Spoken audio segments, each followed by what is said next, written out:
work out. He's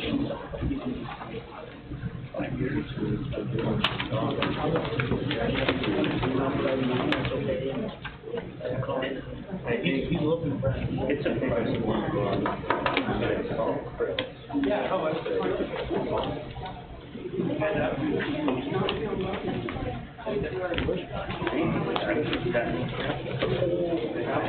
Good evening, everybody. Welcome to the Town of Alexandria Board meeting for July 20th, 2022. Would you please stand for the pledge?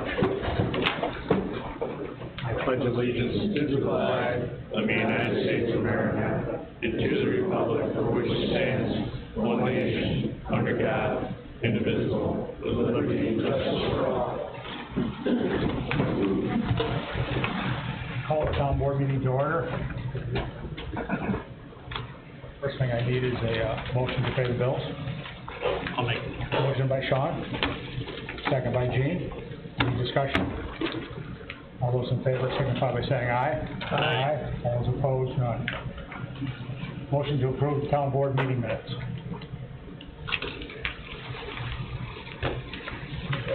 Motion by Ron. Second by Sean. Any discussion? I haven't been able to go through them all, but you guys have. I'm fine with that. Yeah, I'm just wondering, we have one for May 18th where we did a budget transfer for the excavator out of highway. And then on May 25th is where the motion was made to do that. After we do the transfer before we make the motion. I think it was to get the detail, to clarify where it was coming. It was. It was to clarify it. Yeah. And did we ever ask Mike Lasan if we had to do a budget amendment, or if what we did was enough? I know that she had sent him a question about that email, but I don't know if she's got an answer. And I don't think he's, What's that? I thought she did, I don't think we had to. That was my recollection also. Yeah. That he was asked. Yeah, I just didn't know if we'd heard back yet or not. Other than that, we fixed the one where we had I names, did. I saw that. Absolutely, yes. Thanks, Good. Ron. Other than that, I'm good. Any further discussion? If not, all those in favor signify by saying aye. Aye. All those opposed? None. We have a public hearing that starts in 2 or 3 minutes at 6:05, and then we have another one at 6:10. I do a privilege to the floor if it's not too long, if somebody wants to speak. Well, I was going to, but you only got 2 or 3 minutes? Yeah. Well, I just If you're going to be longer than that, we'll do it again afterwards. Okay, let's do that. Okay. Okay.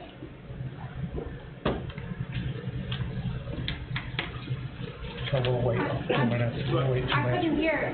Were you opening it up to the, oh, I couldn't hear very well. Were you opening it up to? We're gonna open it again after this public hearing. We have 2 public hearings, one at 6:05 and one at 6:10. And we have to do them at that time. After we get done with those, we'll have privilege of the floor. Okay, thank you. Anybody and everybody can speak. Thanks.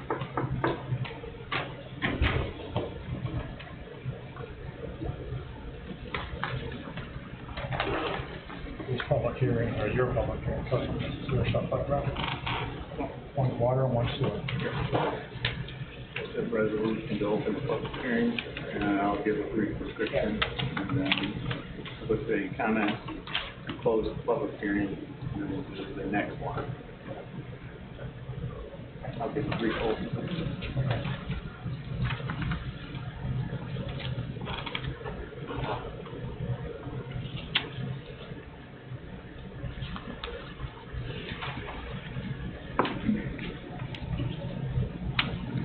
One picture minutes. Any other discussion or support? Okay.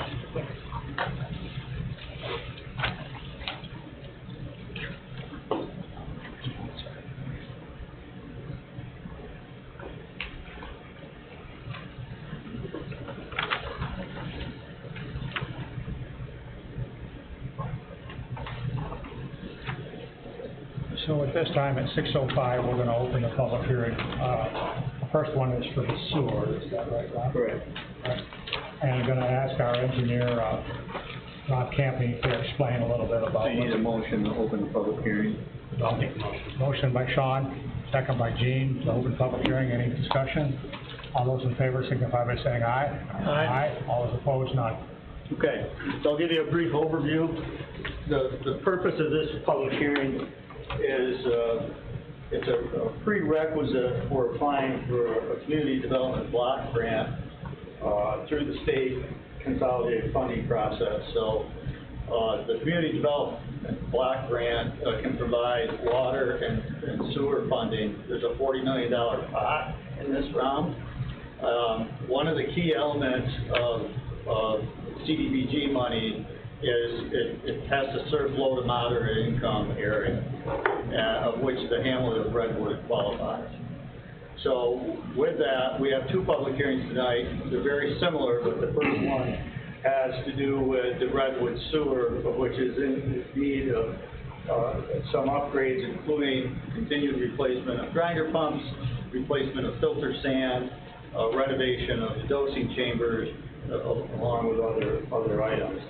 And the town would like to apply for up to $1.2 million in funding, grant funding, to help offset the cost of the renovation of this Redwood sewer. So with that, the application will be submitted at the end of the day next Friday. It's a very competitive process. It's scored, there's a number of scoring items, including and not just need, but public health and welfare, as well as the financial ability for the Redwood residents to pay. So this is highly competitive.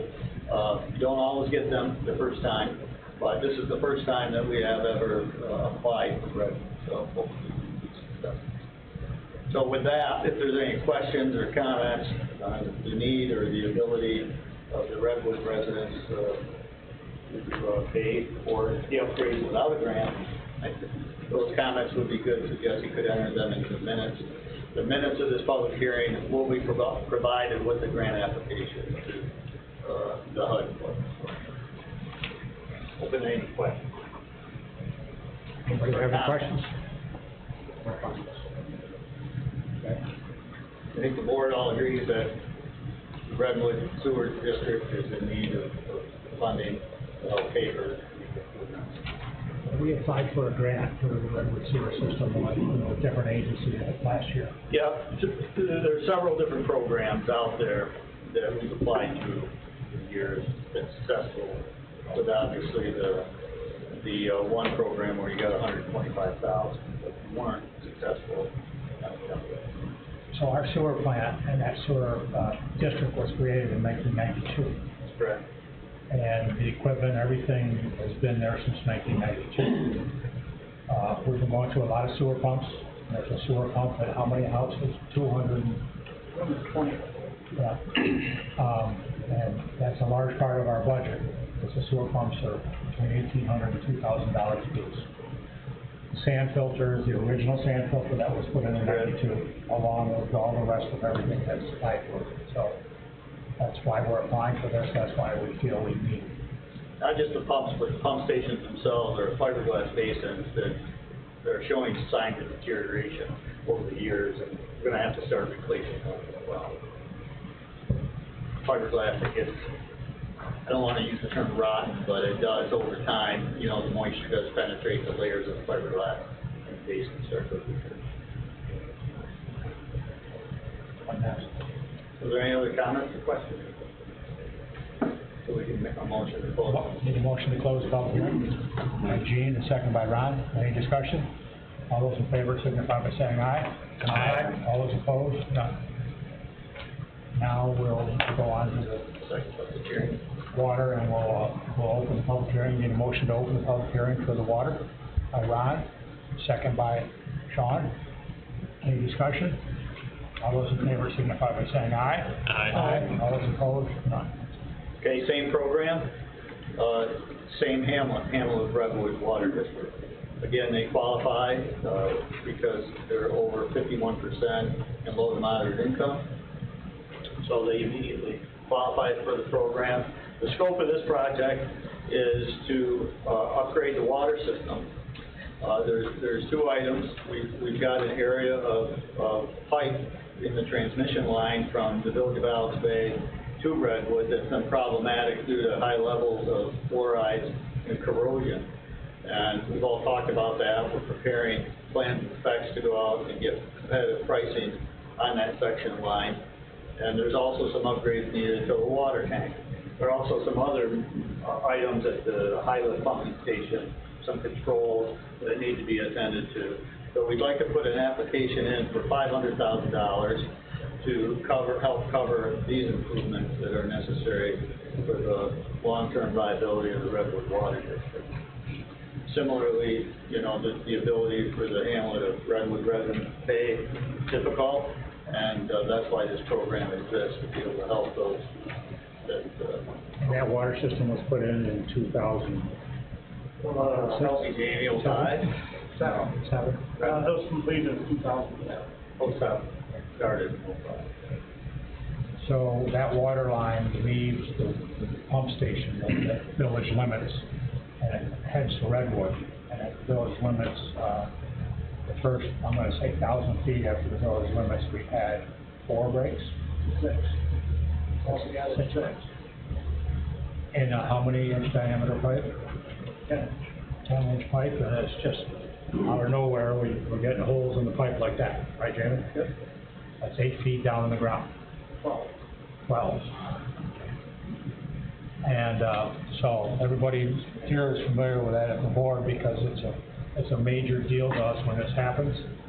It seems to happen all the time in the middle of the night. And Jamie's calling me, and we're calling for people to come and repair, and we're lucky enough to have people come right and fix it. And usually Jamie and the crew has that fixed in 4 or 5 hours. Right. So as you said, we've done this 6 times, and so now we feel we need to replace a section of pipe, the pipe is deteriorating. We are familiar with some other communities in Jefferson County that have had problems with their pipes, and whether it was a defect or whatever, the first question I was asked was, what about warranty? Well, I'll let you explain that one.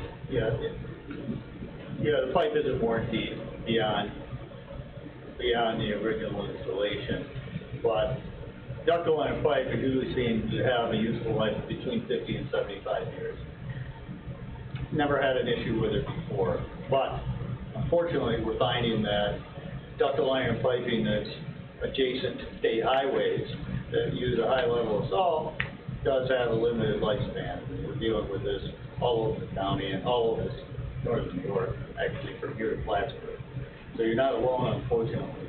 But the fact of the matter is, without encasing the pipe in polyethylene, which they recommend now, you're really on borrowed time for this ductile iron pipe. It will continue to deteriorate. So the replacement would be with a high-density polyethylene pipe that is resistant to fluoride. It can also be installed directional drilling, so there's little impact to disturb, little disturbance to the areas where it's but it's still expensive. Any of the public have any questions or comments? I just got one question.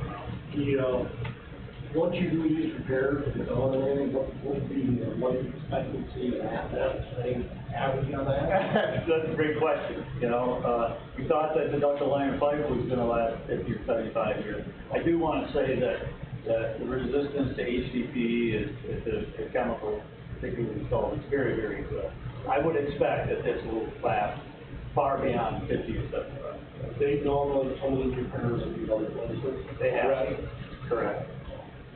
It's the same material that you're seeing very, very common with the new floating docks that are being made, the black plastic. They're guaranteeing those for 100 years later. Yeah, so there's a fair amount of confidence in those materials.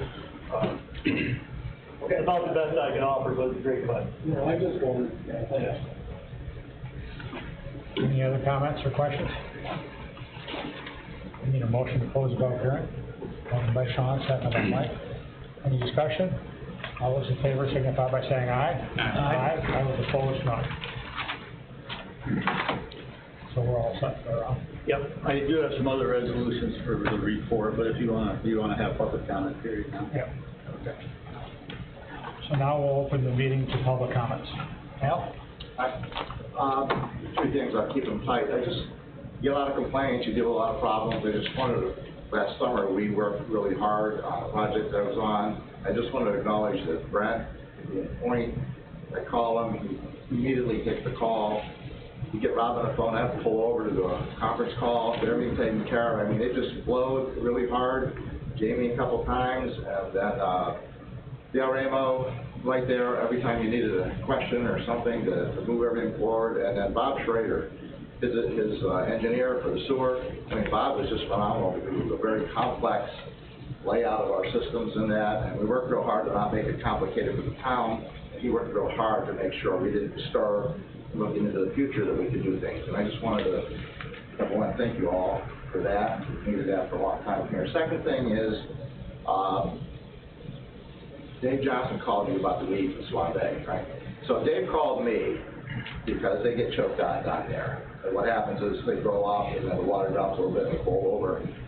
I have my own systems to take care of our own weeds, so we don't have a problem. But he asked me to relay to you that if you need to come in there with your equipment, because you have access to my place, you're welcome to do that whenever. However, to open them up in there. It doesn't, the whole bay doesn't need to be cleaned out, but it'd be nice to get a channel down there for them because they really get hard. And the second thing about that is, over the years, there's been a lot of discussion about, it's not weeds so much as the silting that's in the bay. And I think going back 50 some odd years, they admit that when we were kids and fishing, there was an excavated area all the way to St. Lawrence Park Road. I can't say definitively, but I remember a sluice in there. It's probably all rotted and collapsed and gone by now. But the issue is not so much,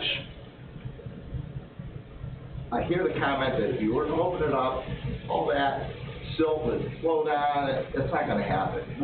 The problem is that the way the bay is laid out and the way the wind comes, it holds the water into the bay. And you don't have enough oxygen in there, so you don't have the digestion of the weeds. And it tends to build up. That's where you get your black muck from. We have ponds that were like that, and just by taking either a small flow of water or something, just to exchange the water to get oxygen in there, that gets digested. It's a very fast process.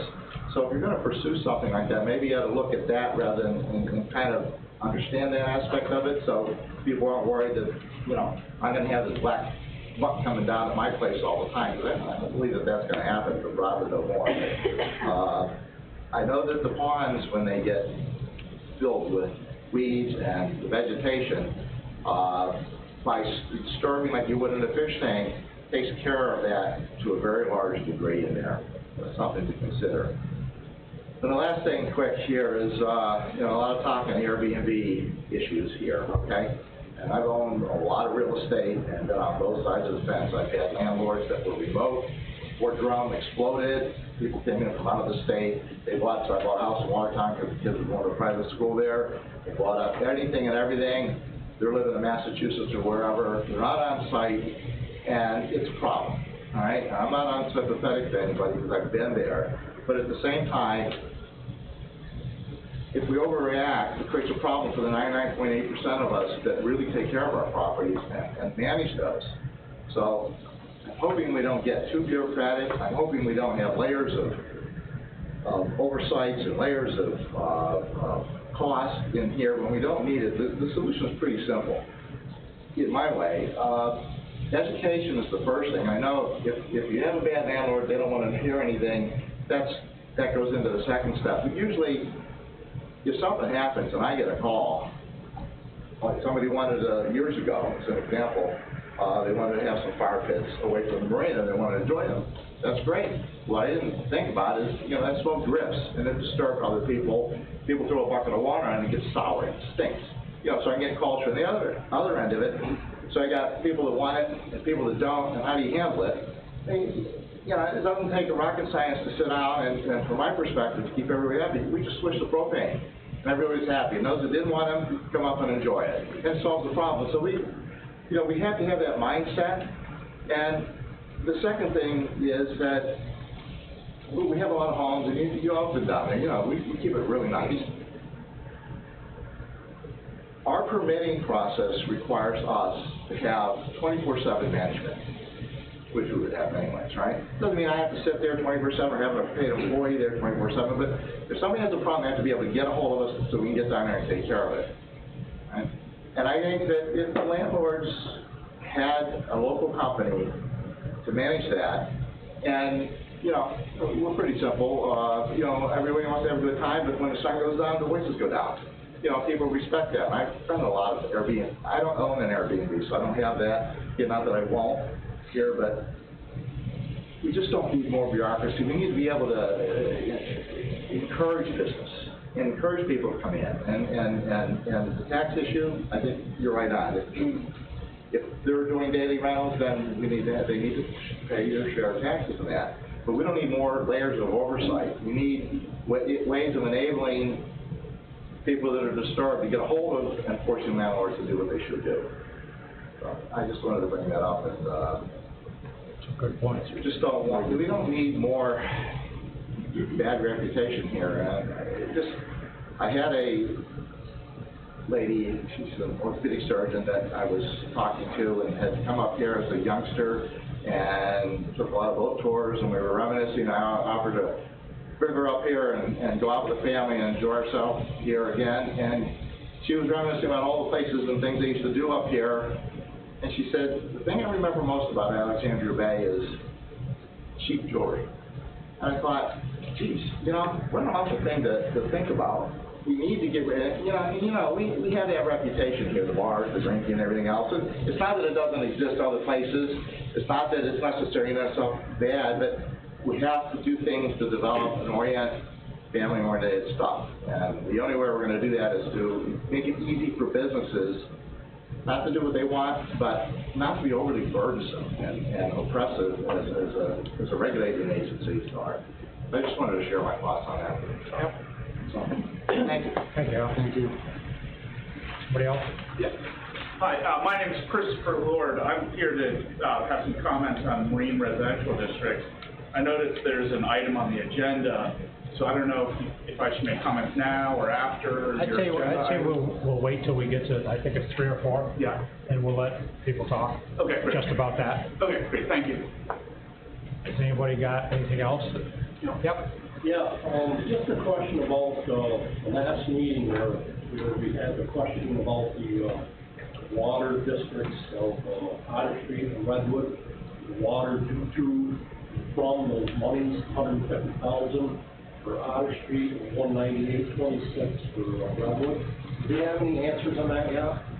What that's all, how that occurred, what we're talking about, or what is that? Anybody get the answer? You were gonna reach out to Mike Lasan and ask him about that. I know what you told me. And I saw the email go out to Michael, but I haven't seen it. You want to? How it's been explained to me is how municipal accounting works. Because we have pool checking, one pot of money, and then it gets broken up as need be. And how again, this is just how it explained to me. How they keep track of it is they have, when money gets moved out from one spot to another, that's what these due to and due trumps are. So, but at the end of the year, which is the end of the fiscal year for towns, that's when everything kind of gets all put where it's supposed to be, and you have your final reckoning at the end of the year. That's all that's been explained to me. It isn't like, in this case, even though I live in the Outer Street Water District, just like you do, that Outer Street's owed a certain amount of money. It's just, money's been used somewhere else, but it's kind of like a ledger sheet letting you know that this money gets put back at the end of the day. That's all. So when was all that money returned to the district? That's what it's explained to me. I mean, Mike Lasan could probably explain it a lot better than that. And that money that's sitting there, is that good for, used for problems with the districts? Or what? It just kept track of, and that's what the due to and due froms refer to. And basically, if that money was sitting there, that money would be in reserves. Okay. Yeah. And previous bookkeeper, 2 bookkeepers ago, was Bill. This is the way this was explained. Right. would use those reserve monies for another 2 districts or 3 districts that were running in the red. And that's, he would use those monies. So from everything that we've gone back through these records, and currently our accountant now is gonna produce some type of report that's gonna explain these monies and maybe itemize them. So there's no question that we feel that that money is Otter Street's money. Oh, no, there's no doubt. No question. No doubt, no doubt. It's just sitting in the pooled account right now. Eventually it'll be made whole Yep. at the end of the year. It's kind of making whole. Yeah. One other question, and you might have answered that one. I know you had that continued meeting. I couldn't call him. My wife did call him. Questions were about the open invoice on Bonadillo. Where do we sit on that? I mean, They haven't produced anything yet, so we've elected not to pay them they're not getting paid yet. because they haven't. But are they not going to continue the audit? And why is it? Anybody know? You guys are getting charged late fees, correct? We don't have an answer, and we asked them for an answer, and we haven't gotten anything that they were supposed to produce for us. They did give us a draft report way back, but then they haven't given us any finals. And does anybody else have any better explanation? I mean, you all read the letter from Bonadillo. Well, No, that's on hold, we pay them, right? we haven't got anything, so we don't want to pay them. Okay. That's where, I think that's where the board stands, isn't it? Yeah. Right? Anything else? Yeah. Okay. So how much you pay for it? Anybody else? Okay. We'll move on down to number 1, to the town engineering report, which Rob's already done a couple things, but he's got a little bit I got a couple more. The first one is relatively easy. We passed a resolution last month awarding the contract for the Goose Bay boat launch to DC Building Systems. And the Ready Commission wanted us to add the language in red, which basically says anything beyond, any cost beyond the grant amount is being covered by the town, which is fairly obvious, but they wanted that in this resolution.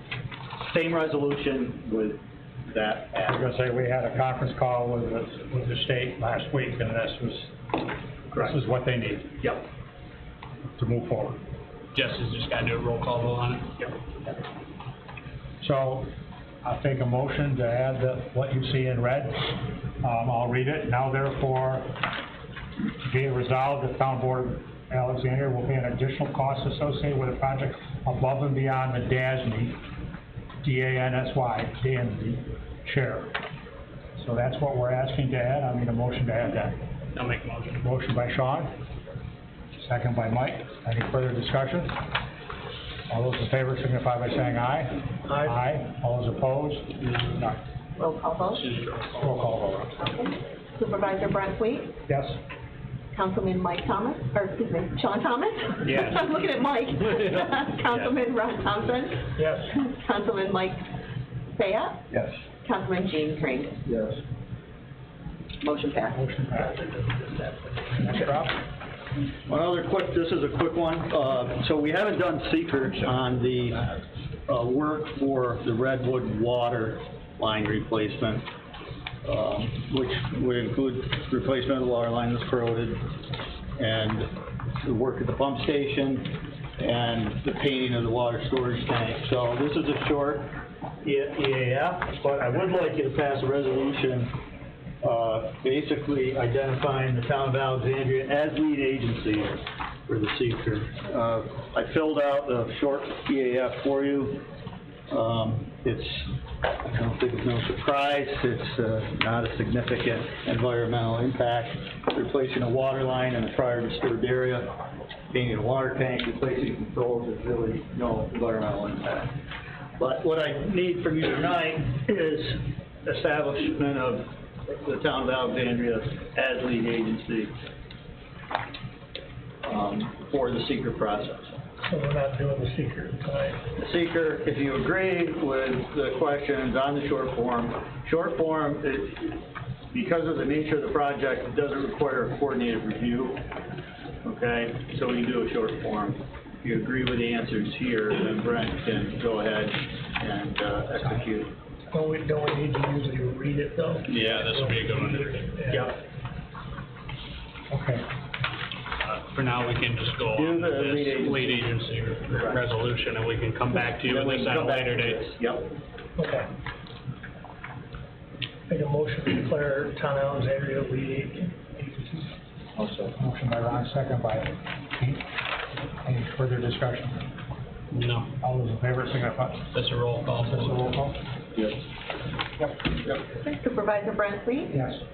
Councilman Sean Thomas, Yes. Councilman Ron Thompson, Yes. Councilman Mike Sayat, Yes. and Councilman Gene Cream. Yes. Motion passed.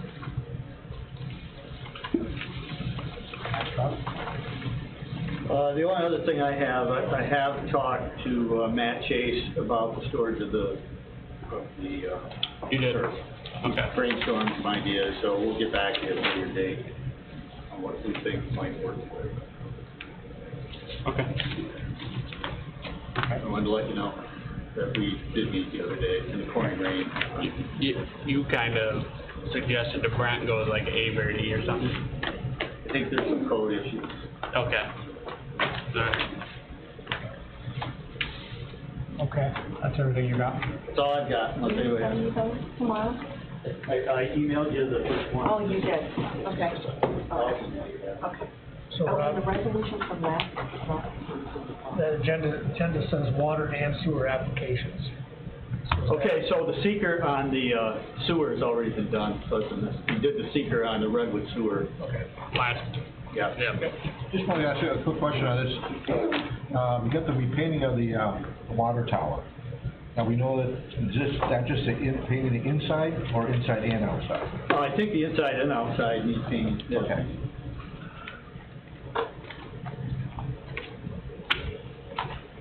Okay, now we'll move on to number 3, discussion about Town of Alexandria's Marine Residential District. There's been a lot of talk about this situation amongst the board and amongst the public. Where do we want to begin? Do we want to begin with talking about our moratorium, or do we want to begin here? I kind of like to talk about what we're talking about with the moratorium, because I think that'll answer a lot of questions, and then we could have the public ask questions after that, see what direction we're headed in. Okay. So do we need to have a motion? Because I'd like to read this entire thing so everybody knows what we're talking about. Make a motion to formally introduce a proposed local law. Okay, because we don't know what number it is yet. Jesse's gonna look it up. So I'd like to make a motion to propose, now this will be for a public hearing at our next meeting in August. The second thing that the board will have to do tonight is establish a date for a public hearing For that. for the consideration of that local law. So propose a local law first, and then, Introduce and propose the local law, have the discussion with regard to that local law, and then somebody make a motion first and second to set a public hearing. oh, okay, right, we don't vote on until after the public hearing, right? And we have to go through a process of legally advertising. We sure do, publicize the local law, so the public has an opportunity to read it prior to the public hearing. I'd like to make a motion to introduce local law number, Jesse will figure out what that number is, of 2022, which will be a local law imposing a temporary moratorium on the consideration and/or approval of site plan review uses on islands located in the Town of Alexandria's Marine Residential District, otherwise known as MR. So I'd like to introduce that. I'll second that. Second by Sean. Okay, so what I'd like to do now is read it so everybody knows what we're talking about here. Excuse me. Whereas the Town Board of the Town of Alexandria recognizes that the amended and restated Town of Alexandria zoning ordinance adopted in 2010 would allow certain development of islands located within the Marine Residential District for commercial purposes after site plan review and approval.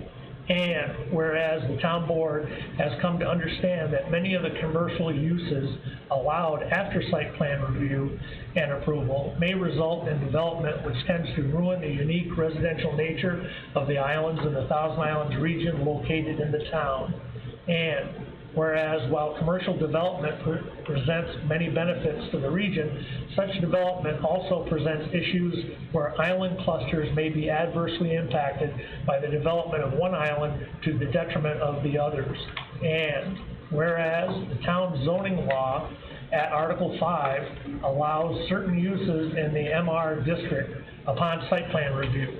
The law may include uses which are inconsistent with the unique character of the islands, such that site plan approval might actually conflict with the stated purpose of the marine residential district, which is to, quote, promote residential neighborhoods and certain supporting marine uses which are compatible with the environment and local area, close quote. And whereas the town board of the town of Alexandria deems it to be in the public interest to stop and temporarily suspend the processing of applications for site plan approval of any of the uses currently described as being subject to site plan review under Article 5, Schedule I of the town's amended and restated zoning ordinance as contained in the description of the Marine Residential District, MR.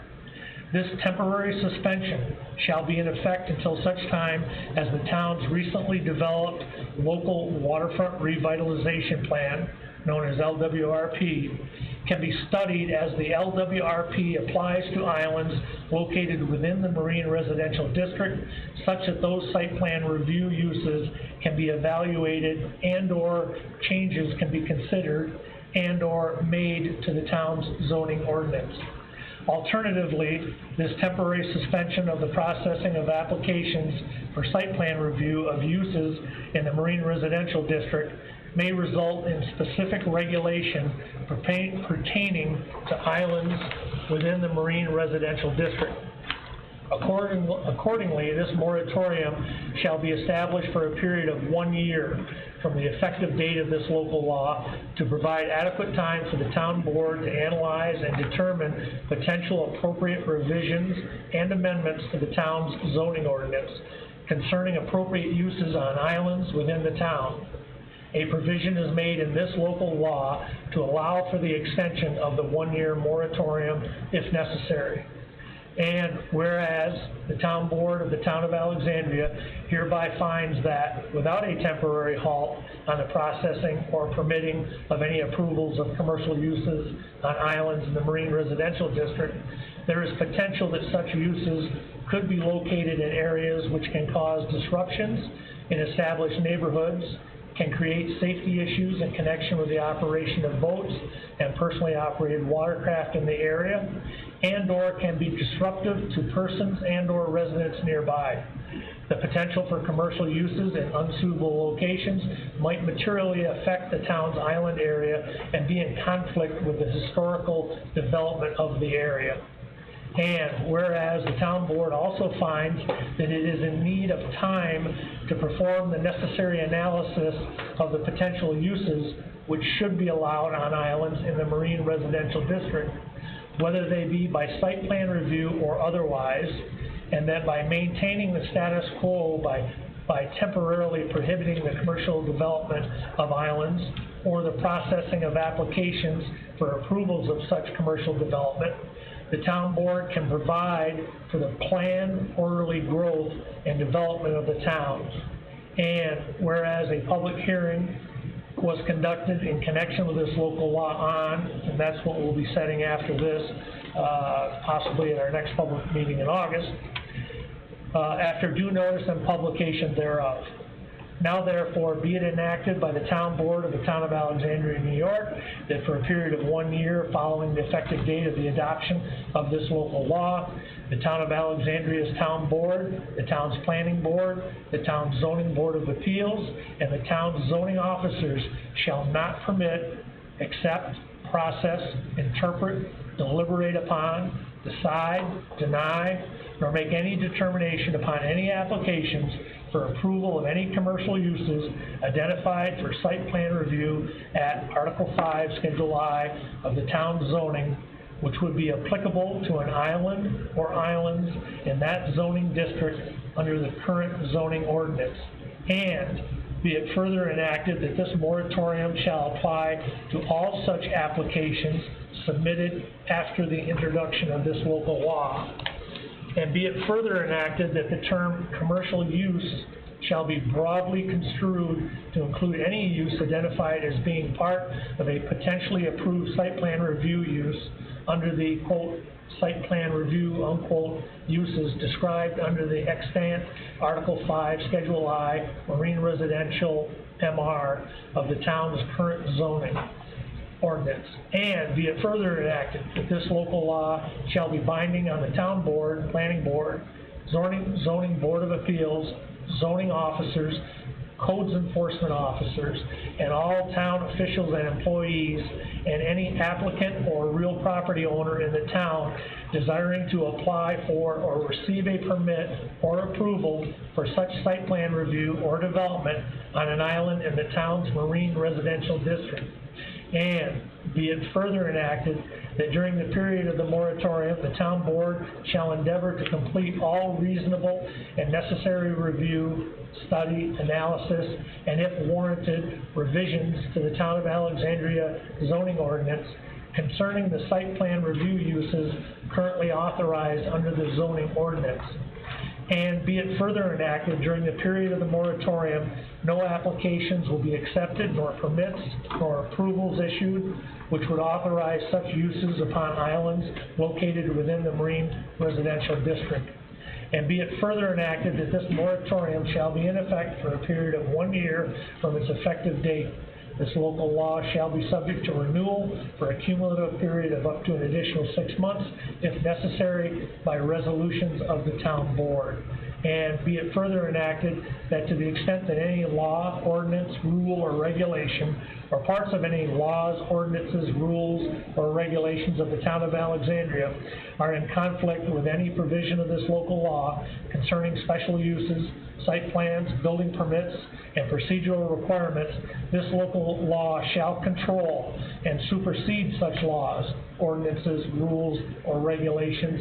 And be it further enacted that should any owner of any property affected by this local law suffer any extraordinary hardship in carrying out the strict letter of this local law, then the owner of the property can apply to the town board of the town of Alexandria in writing for a variance from the strict compliance with this local law upon submission of evidence of such extraordinary hardship.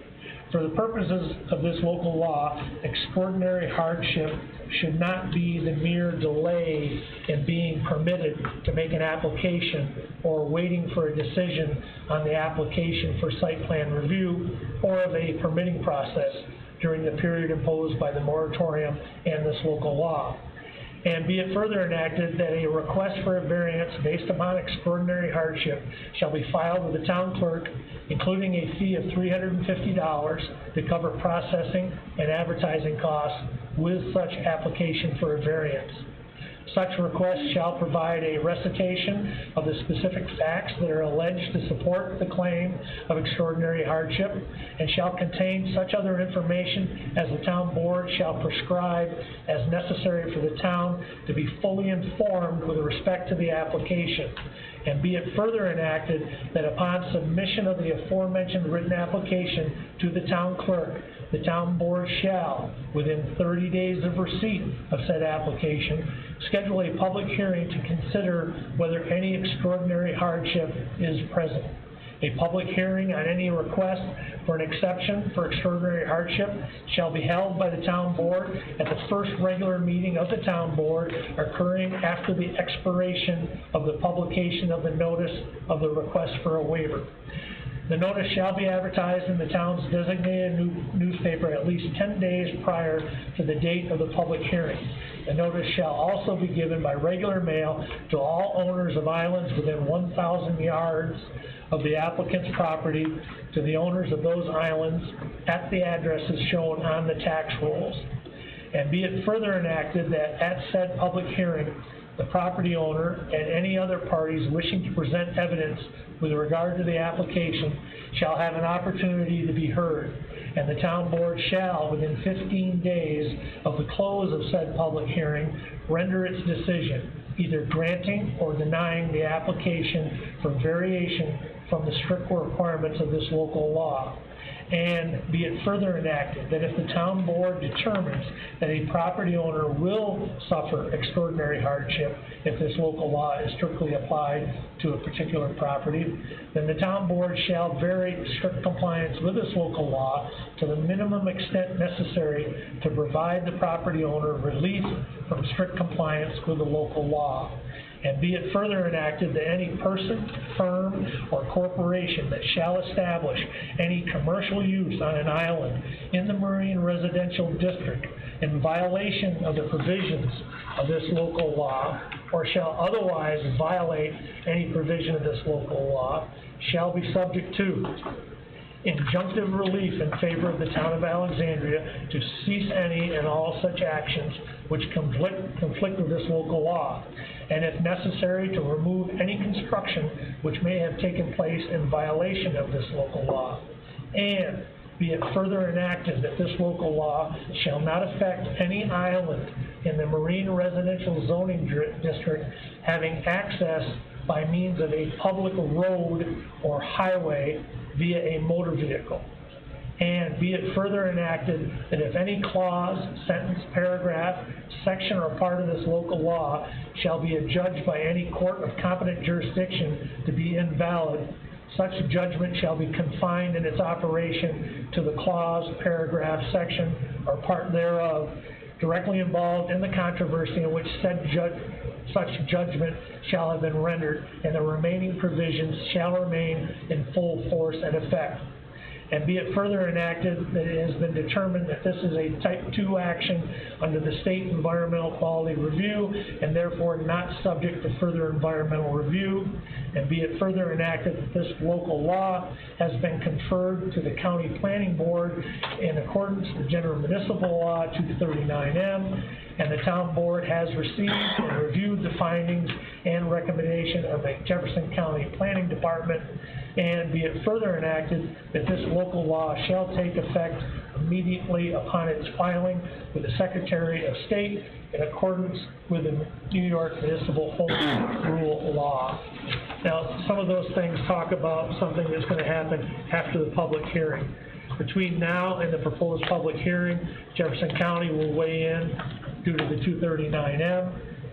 And also in here, there's a blank space to put the actual date of the public hearing. And I wish I brought a soft drink. You did a great job. I usually do. Good job. So at this point, we can have some discussion. Ken, maybe what you want to do is have the board acknowledge by vote that today, July 20th, 2022, is the introduction date of the local law, because in the text of the law, it indicates that the moratorium will apply to all such applications submitted after the introduction of this local law. So it's established tonight by vote as the introduction date. Okay, so seem appropriate to do a roll call vote? Sure. Wouldn't hurt, right? Jesse? So motion to introduce it? Yes. Aye. I think I made it, introduced it. And Aye, second. Yeah. Okay, roll call vote. Supervisor Brent Sweet? Yes. Councilman Sean Thomas? Yes. Councilman Ron Thompson? Yes. Councilman Mike Bayat? Yes. Councilman Gene Crean? Yes. So then we could have some discussion, and then we need a motion to hold the public hearing, set the public hearing, right? Motion, second. That's right. Right. Public issue. And then Jesse will need to make the legal announcement or in the local paper. Absolutely. Absolutely. And then there'll need to be a referral to Jefferson County. Right, okay. So my question with Jefferson County is they meet once a month. Are we going to be able to have their decision by August 17th? I don't know the answer to that. I don't know when they meet. But you have to contact them about maybe they can do a special meeting. If we had to, we could always adjourn our August 17th meeting to, like, say, the week after, if that becomes an issue, or? Norris, do you know when the Jefferson County? Yeah, because the public hearing is. Yeah. The planning board? The county planning board. Tomorrow? I think it's tomorrow. Last Tuesday of the month? last Tuesday of the month. You have to have that into them at least 10 days before their meeting. Oh, yeah. So that's not gonna fit getting answers back from the county. But that's all right to adjourn the meeting. Well, the big thing being the public hearing, people are gonna want, I mean, we know Well, we ahead of can hold time that that the and public, well, I don't think we can hold the public hearing until we get those replies, especially the county reply, right? I think it really makes sense to have a reply from the county. First, prior to- yeah, and because if they have some valid results- things. And have the results of that available to the public so that people speaking for or against the moratorium have all the facts in Yeah. hand before making a comment. Right. So something said the last Tuesday of the month, somebody said? Yes. That's the 30th, and our next meeting's on the 17th. So if we don't have to have the public hearing, do we, at our regular meeting? We can hold a public hearing on a special night, which would be the 31st, the day after. Absolutely. Okay. Well, Okay. as long as that fits with the county. They'll give plenty of time. Yep. They may need a little time, just based on my experience, to get their discussions to you, though. They need a period of a few days for their staff to send out the letters. Put it in writing? County. Yeah, the county. Right, Norris, it takes a few days for the county to get their response to you, right? Yeah. In writing. The last deal that we had, Sport Island, it was about 8 days before. 8 days. You might want to give them a little. Set it the next week or something.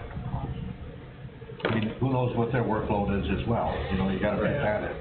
But I'm just thinking, it'd be nice to keep it before Labor Day. I mean, if we did like Thursday, the 1st of September, we can, and then ask them to please expedite. It can't hurt to ask. And we got plenty of time to notify people. If we could shoot for the 1st, let's say. Okay with that? Yep. Want to open the floor up to? Yep. We'll open it. Thank you very much. Again, my name is Christopher Lord. The vote you all taken was significantly short in my comments. By way of background, I've been a resident of Summerland Island for 52 years. I wanted to just highlight the concerns that I and I think several of us have about the way the zoning law is drafted now as a result of our experience with the Sport Island issue. I'm not here to discuss Sport Island, but there does seem to be an inconsistency in the way the marine residential zoning law is drafted now. As you pointed out in the proposed law, it's intended to promote residential use, that's the allowed use, and in a manner that's compatible with the existing environment and neighborhood. But then there's a provision that allows for wide-scale commercial development, which seems inconsistent with the stated purpose and allowed use. So I certainly appreciate that you all passed the law. I hope to be here for the public meeting. If not, my comment today would be please pass the law, and we look forward. I know many of us have been actively involved on this issue on the Sport Island, and we look forward to the opportunity to give comments regarding any amendments to the zoning law if you pass the moratorium. Thank you very much for your consideration. The way it is right now, Wellesley Island is treated the same as Whalesback. Right. You know, it's like, or just room enough by the castle. We got a one-size-fits-all. It's one of those things where this has been part of our zone. I'm talking personal here, but it's been a part of our zoning for quite some time. And personally, it doesn't seem appropriate. Wellesley Island is completely different than other. Anyway, I won't get any further. Thank you. Yeah. And as Ronnie's saying, we've had different sections of our zoning law that the zoning board has come to us that is inappropriate or outdated, I'm gonna say, or that we've updated. For instance, we had to do a solar section of our zoning law, so this is really just another section that we see as not right, at least that's the way we feel. Handled the same way, right? Yeah. Give us time to fix it. Thank you. Hi, I'm Steve Wood, Fun Island. First of all, I personally think that this is a great move by the board, and I particularly, I'm sure many people are very appreciative that you made this and you made it expeditious. So thank you for that. I just want to confirm, as of today, if anything that is submitted as of today, it cannot be submitted. Is that correct? If the local law is passed, if today's the benchmark date, if the local law. Understood. But as of today, moving forward from today, if somebody submitted it, they don't get in under, because you're not going to approve this for what, 2 months, something to that effect? A little over a month, A little over a 6 month. weeks. If something happens in the next 30 days, nobody has any obligations to react to that action. The local law will be effective prohibiting the review, consideration, or the approval of those applications from today's date, July 20th, 2022. Right. And then the only thing that stood out to me was hardship. And I work in various districts with zoning boards all the time. So hardship typically does not include if you created your own hardship. So if you sat there and invested X amount of money, and you come in and say, hey, I invested X amount of money, I have a hardship, that's your problem, that's not our problem, that does not create a hardship. Would somebody confirm for me that either is or not how this would be treated here? The hardship review, the variance review for this local law will be held the same as it would in any other variance application. And you are correct, self-imposed hardships do not create a hardship. It would justify the granting of relief from the moratorium. Okay, thank you. It's because it costs you money is not a reason. So just because the moratorium itself causes a delay in whatever your proposed development is, by the text of this local law, does not constitute a hardship. Okay. If it is proved. Understood. And then finally, you're talking about if somebody comes in for a hardship, you have to react to it within a certain amount of time. Obviously, this is affecting the islands, that's what you're dealing with, and the vast majority of people who are on islands wouldn't be here if that was done after Labor Day through to the next season. Is it inappropriate to suggest that those shouldn't be reacted to, those hardship discussions shouldn't be reacted to until the next season, when the neighbors could be there to participate in provide comments? That's my last thing. Thank you very much for what it's done so far. Can you just clarify, Ron, the idea of if it's accessed by a public road, so... Basically, it exempts Wellesley Island. What about Tennis Island? What about Iroquois Island? What about those islands that... It exempt all But those. yeah. It would exempt Yes. those because the public road kind of stops before you get to those islands. True, it's private, yeah. And the town doesn't own a road. I'm just curious. No, it's a good point. It's probably likely that those would be zoned differently, right? I mean, that's a good point. Handled differently. I mean, access by means of the public road or highway. So where does the public road end and the private road start? Whether, I don't know the answer to that. My name is Mary Ann McGreevy. I'm a resident of Tennis Island. And I'd like to address the board, and I appreciate this time. We all know that the Thousand Islands is an international tourist destination.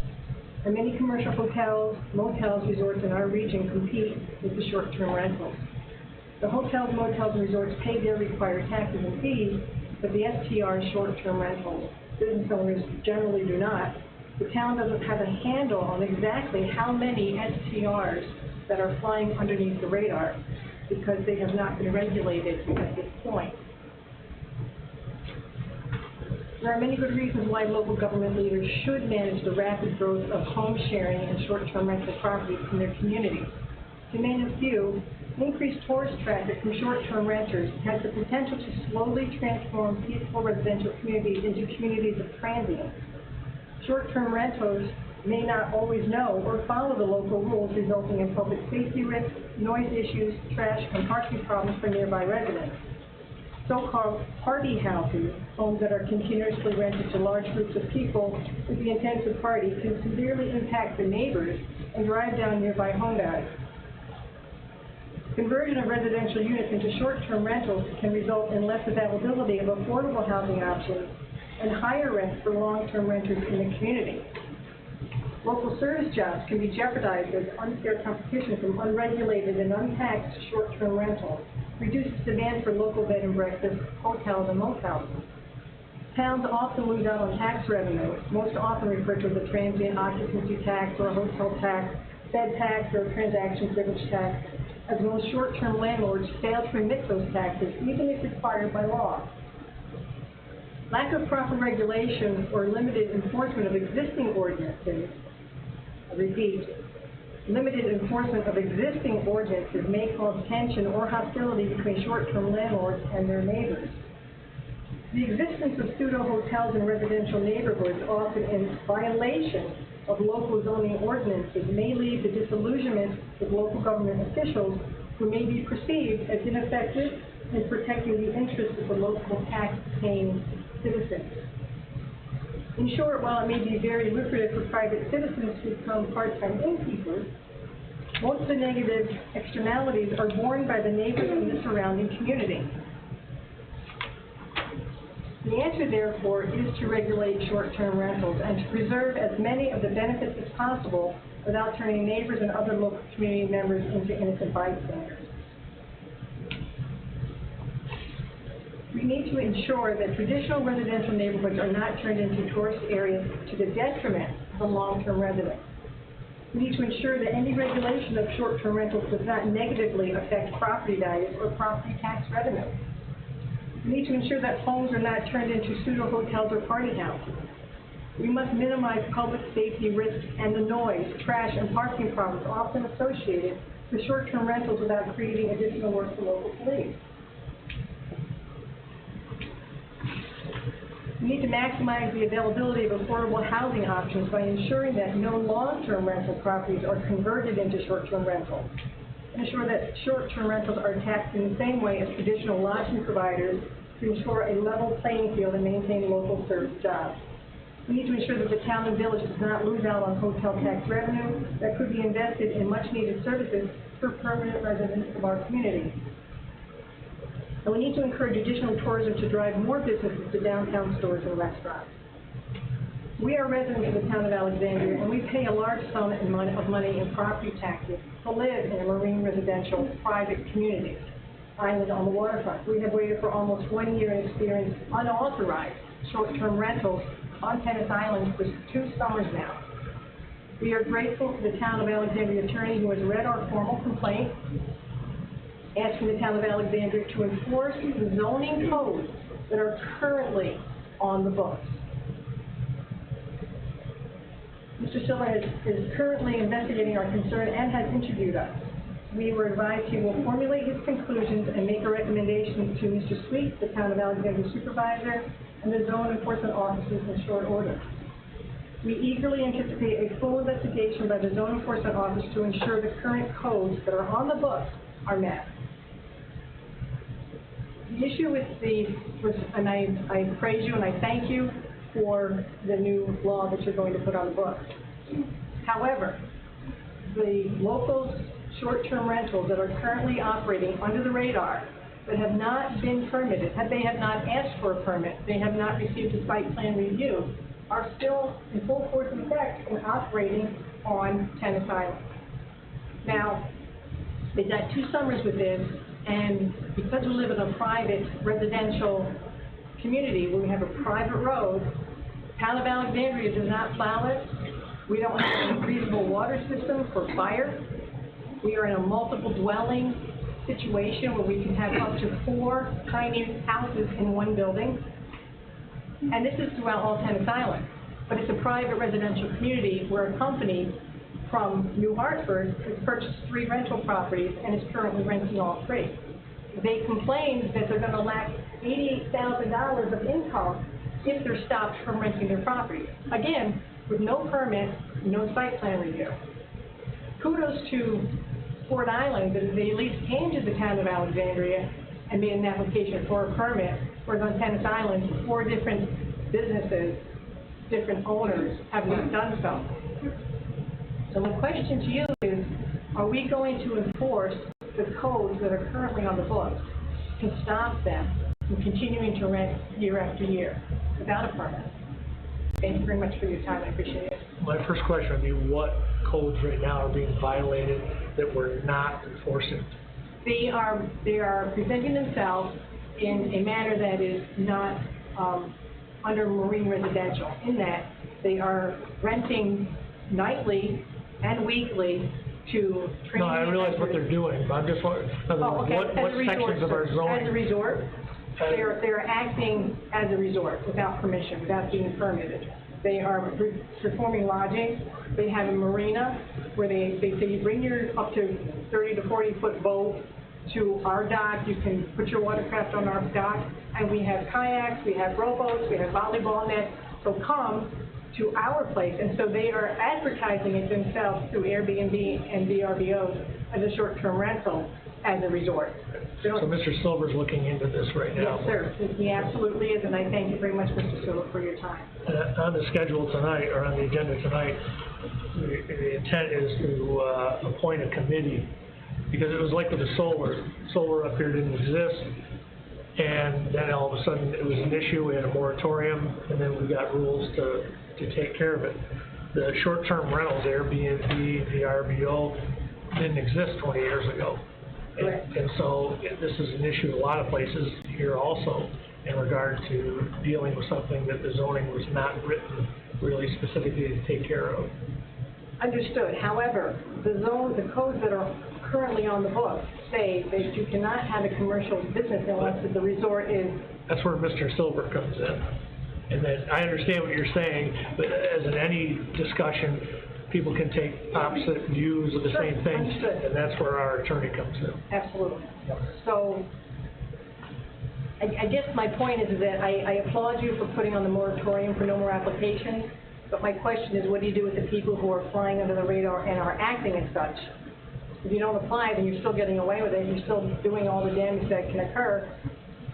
So it's kind of the one coin with two different sides. Those who have been permitted or asking to be permitted, we're trying to do it legally, and those who have not been permitted, who are still doing it regardless of the permitting and lack of site plan review, et cetera. We have Mr. Silver to take a look at that and advise us as to if they are outside of our zoning ordinance. If they are not within the bounds of our zoning ordinance, then our zoning officer will issue them a violation if Mr. Silver tells us that we can do that. Yes, sir. We came last year, in August of last year, and we talked to Mr. Hanshew, and he explained to us last year that the town of Alexandria was going to formulate a committee. So almost a year later, I know we're a little slow in the uptake on that, but that's good. But in the meantime, do we need to live through another summer of this before we decide that we're going to enforce the codes that are currently on the book? It should not have taken this long. There's no question. This should have been addressed a while ago, but it is now. That doesn't help with the fact that it's taken this long to get where we are tonight, but it is being addressed now. Thank you very much, sir. Anybody else? If not, we'll move to our agenda here.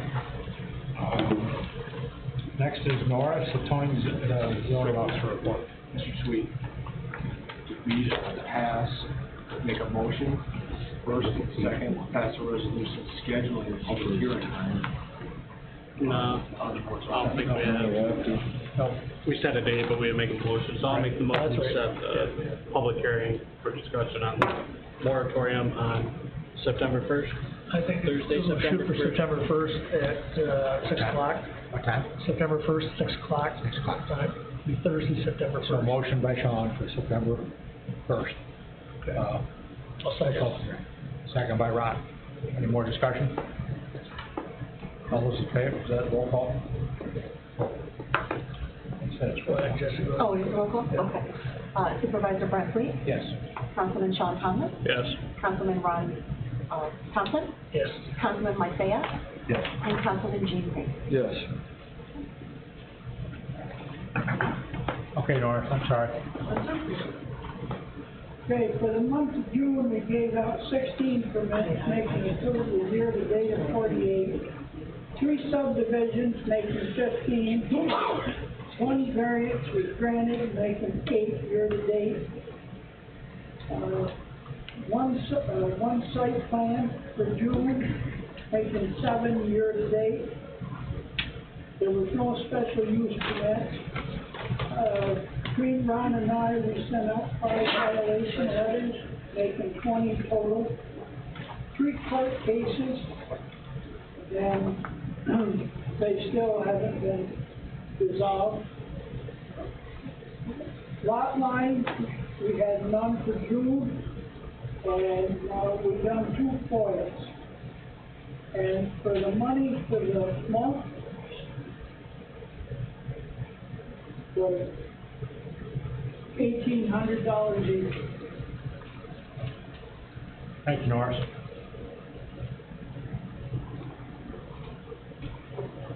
So the next is the resolutions for the consolidated funding applications that we have Bernie Carr working on, and Rick Tag is here to talk to us about that. Thank you. You should have copies of those 4 resolutions in front of you. They're for the consolidated funding application round, which is due on July 29th. So we wanted to get before. I gotta grab that. Okay, well. So you can get, so you don't have. No, he's got some marks down. Number 6. And by the way, I did get the memo that I could wear shorts and shirts tonight. Always. This is numbered by a Clarkson graduate. Don't go there, this came from the court. Yeah. Okay.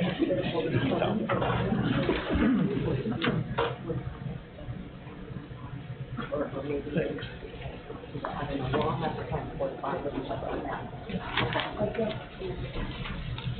Okay. Oh, okay. This is ready. That's our congratulations.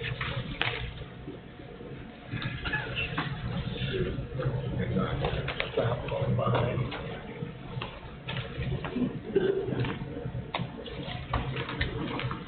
Or it's not.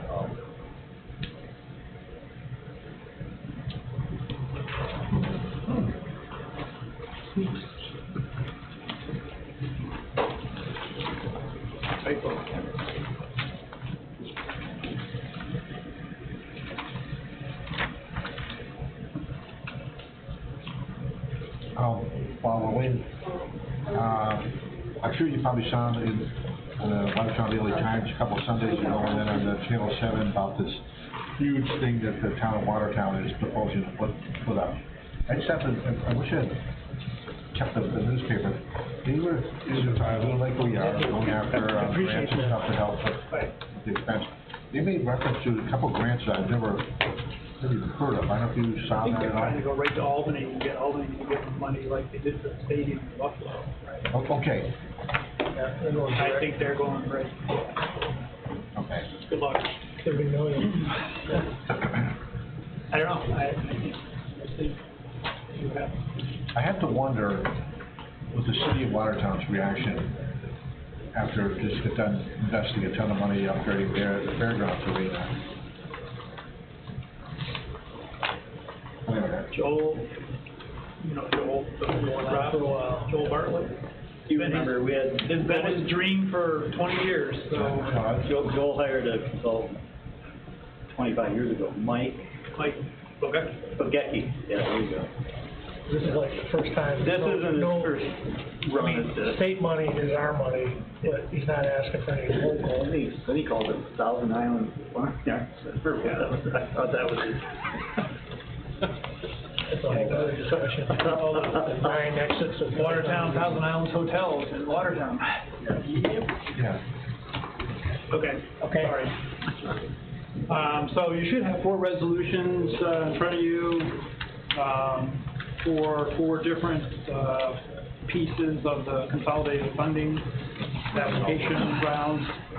For this round, it's due on July 29th. This is all for the Bonnie Castle Rec Center project. We tried to pick the things up at the center that would fit within these different applications.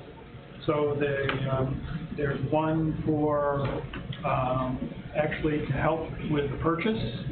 You're within the 1-year window of actually purchasing it, so one grant would pay for half of your purchase cost. One grant is for the ball field, track around where the ball fields will go, some 3 miles of trails out in the ridge and the woods there, and restrooms for that, which is a piece that we talked about. Another one is for mechanical systems. It would be funded to allow you to put in mechanical systems. They have to be upgraded to meet some of the energy efficiency requirements. This would also apply to like a geothermal system, so that there would be no carbon-based energy used in this other than electricity, which still comes from power plants, but we won't go there.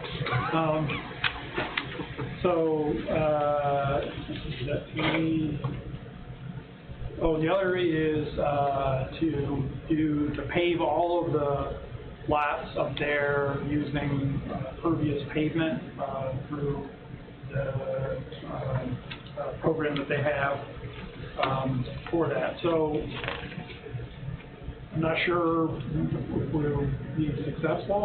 We've got another grant in that covers also some of this through the northern borders. Essentially, these applications would fund $6.2 million of about $12 million worth of work.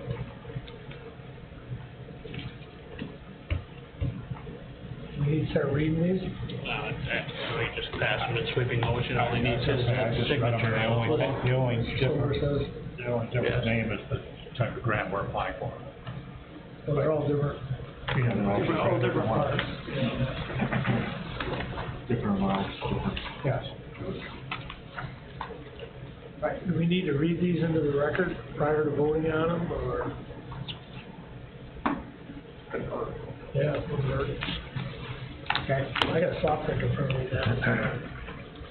Nothing compared to this. Ask Rick to do it. Want me to read them for you? Sure. Okay. So the first one is NYSERDA, the Town of Alexandria, New York State Energy Research and Development Authority, NYSERDA grant application. Whereas the Town of Alexandria is preparing to submit a 2022 New York State Energy Research and Development Authority grant application, whereas this grant application will be a sum of $1 million to help fund project costs for the Bonnie Castle Community Recreation Center project.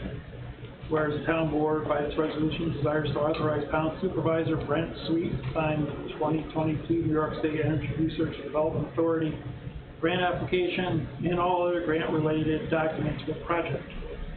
It is now therefore resolved by the town board of the Town of Alexandria that Brent Sweet, in his capacity as Town Supervisor of the Town of Alexandria, is hereby authorized to sign the 2022 New York State Energy Research and Development Authority grant application for the project, and should the project be awarded grant funding, to execute a grant agreement and any other documents necessary to facilitate payment and delivery of the grant funds to the Town of Alexandria for the project. That's for the mechanical system, geothermal. Okay. I'll make that motion so we can discuss it. Okay. Motion. I'll make a Motion second. Yeah. By Sean. Any discussion? Yeah, I don't know if didn't we not that long ago, come up with an actual name of this place, and what didn't include the Bonnie Castle? Did we Yeah, decide on Town of that name? Alexandria. I think it's Town of Alexandria. I'm just fearful if we don't have the correct name on here, later we do put it. Yeah, Bonnie Castle. Yeah, and that's partly confusion on our part. Right. We're not really sure. Sometimes the correspondence comes back, Bonnie Castle, sometimes it comes back to Town of Alexandria. I think we talked about an official documentation going forward. Right. That it should say Town of Alexandria. Recreation. Right, I just want to have some paperwork hiccups, because we have two different names. Okay. Well, Bernie and Carmen, they want the naming right. Well, this is for $1 million a year. Well, we'll charge them for that. Which is I'm saying these are Word documents, so Jeff, you can just I can change them. Okay. Okay. right? So we'll amend that, to take down Alexandria Recreation And Center. then you'll have to certify a true copy. Yeah, so you're giving me a motion to sign this. Right. And all in favor? Aye. Aye. All opposed, none. Okay, the next one is the Town of Alexandria, New York State Office of Parks and Recreation, Historic Preservation, OPRHP grant application. Whereas the Town of Alexandria is preparing to submit a 2022 New York State Office of Parks, Recreation, Historic Preservation grant application. Whereas this grant application would be for the sum of $890,500 to help fund the costs for the Town of Alexandria Community Recreation Center. Whereas the town board by this resolution desires to authorize town supervisor, Brent Sweet to sign the 2022 New York State OPRHP grant application and all the grant-related documents for the project. Now therefore resolved by the town board of the Town of Alexandria that Brent Sweet, in capacity as the town supervisor of the Town of Alexandria, who are authorized to sign the 2022 New York State OPRHP grant application for the project. And should the project be awarded grant funding, to execute a grant agreement and any other documents necessary to facilitate payment and delivery of the grant funds to the Town of Alexandria for the project. That's the trails, the ball fields, the walking track. Take a motion for that. Motion by Mike, second by Gene. Any discussion? Same change to the Town of Alexandria Rec Center. Yep. All those in favor signify by saying aye. Aye. All those opposed, none. Okay, next one is also through New York State Office of Parks, Recreation, Historic Preservation. Whereas the town is preparing to submit a 2022 New York State OPRHP grant application. Whereas this grant application is for the sum of $150,000 to help fund acquisition costs of the Town of Alexandria Community Recreation Center project.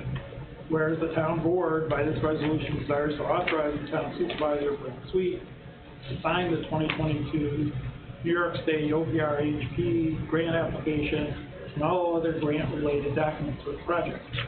Is now therefore resolved by the town board of the Town of Alexandria that Brent Sweet, in his capacity as the town supervisor of the Town of Alexandria, is hereby authorized to sign the 2022 New York State OPRHP grant application for the project.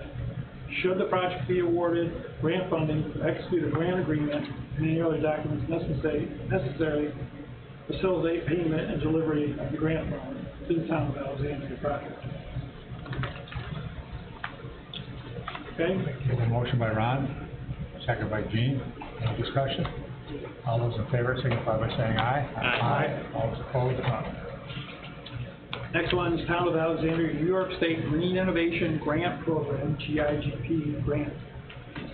Whereas the Town of Alexandria is preparing to submit a 2022 New York State GIGP grant application, whereas this grant application will be for the sum of $3,160,000 to help fund project costs for the Town of Alexandria Community Recreation Center. Whereas the town board, by this resolution, desires to authorize by the town supervisor, Brent Sweet, to sign the 2022 New York State GIGP grant application and all other grant-related documents for the project. Is now therefore resolved by the town board of the Town of Alexandria that Brent Sweet, in his capacity as the town supervisor of the Town of Alexandria, is hereby authorized to sign the 2022 New York State GIGP grant application for the project. And should the town be awarded grant funding, to execute a grant agreement and any other documents necessary to facilitate payment and delivery of the grant funds to the Town of Alexandria for the project.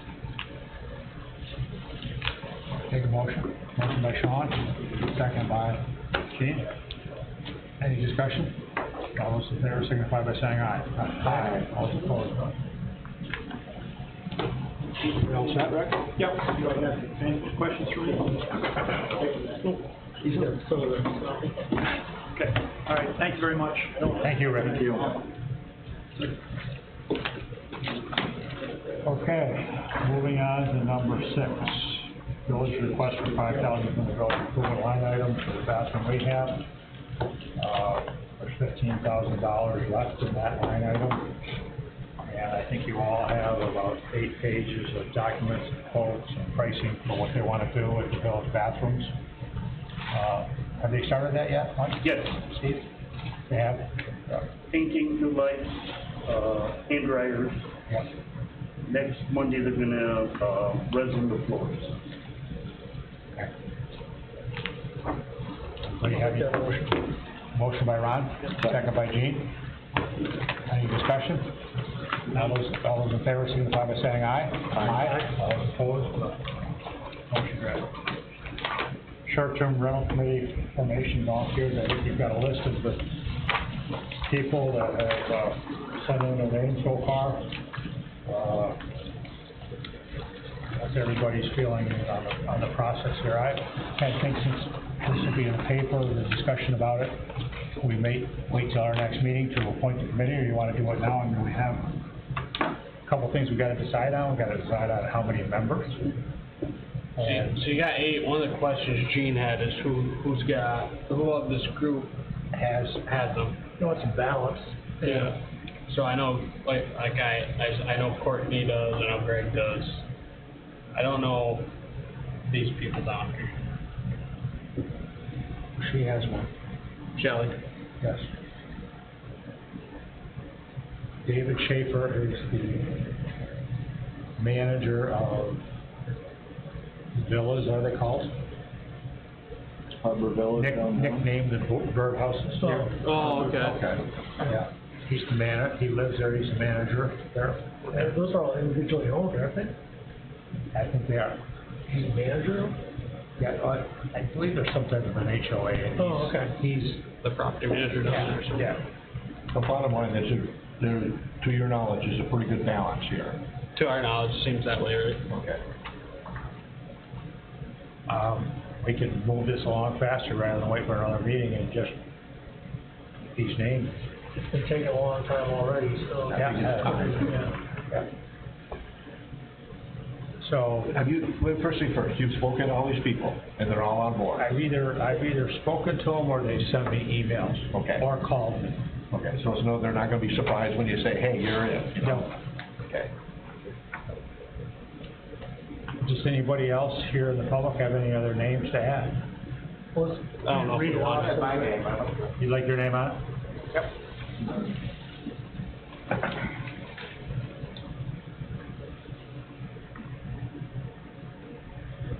Anybody else? Is anybody on this list? Well, okay, okay, Shelley Bruce is in the village. Okay. Any other name that's Shelley in the village? Because I know there's a fair amount of. Courtney Rutherford, police are in the village. That's one of the things I wanted to bring up here, is that we're talking about enacting guidelines and regulations. Where is the village gonna be on this? And It won't have anything to do with the village, right? It won't have anything to do with the village. Well, technically, the way we're doing right now, No. and we've got 2 people on here that are village short-term renters. Is that something you're considering? Well, initially, we were talking, that the county was gonna be looking at this, but this is separate. Yeah, I think. So this is something that, obviously, we need to start looking at also. The county's already agreed to. See, there's a lot of. Get Airbnbs and VRBOs on the rolls for both. That's what the county. Yeah, that's just a different issue. It's all about occupancy tax. But I mean, it would seem to me like a joint town and village would kind of address yours and ours at the same time. The same thing, yes. But that is going to like slow the process right now. I understand what you're saying, but to get this thing off and going. We can move ours without them moving Right. theirs Right. later on, possibly. Let you guys proceed with your committee. Yeah. And we'll follow up Okay. at our next meeting. And the other thing is, I mean, everyone that lives in the village pays town taxes. Oh, yeah. No doubt. And just because somebody is a village resident, Yeah. it wouldn't seem, I mean, the more information and the more diverse opinions in that committee, the better, no matter where you live. You know what I mean? Yeah. So I wouldn't have a problem with village residents being on the committee. No, because who knows, they might own Airbnbs or VRBOs out in yeah. town. There's, Yeah. Well, they may actually help you in the end. Yes. Yeah. We can talk about it, maybe have a little workshop together, So, whatever that'll work. I've got a couple questions, and that is, who's gonna run the committee, who's in charge of it, who's chairman, which obviously you might elect or appoint a chairman. Just the I'm basic just saying, setup. letting them do their own. Is this gonna be town board or town supervisor Brent, or is this gonna be the zoning board or the planning board or the zoning officers? I was gonna say, how is it handled with solar? I would say how we did it with solar is that there was a representative from the town board, happened to be me. And I didn't run it at all, actually Rich LeClaire acted like the chairman. So, but it was just a method for somebody from the town board to fill in the town board, not have to depend on somebody from this committee. Right. I mean, I'm just gonna give you a little heads Why up. wouldn't it be Norris? What's that? Norris seems like it. Yeah. Just to give you a little heads up though, and she's correct, this was talked about a year ago, okay? Oh, yeah. And exactly a year ago, and we talked about it, we discussed it, and the zoning officers were going to be heading it up, okay?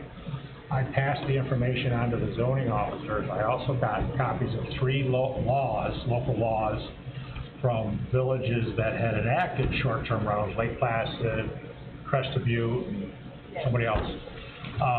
Passed those on to all the zoning officers and said, this is something that we gotta get started on. And I did talk to Rich at one point, and they were just so bogged down with the stuff that they were doing that they haven't been able to do anything.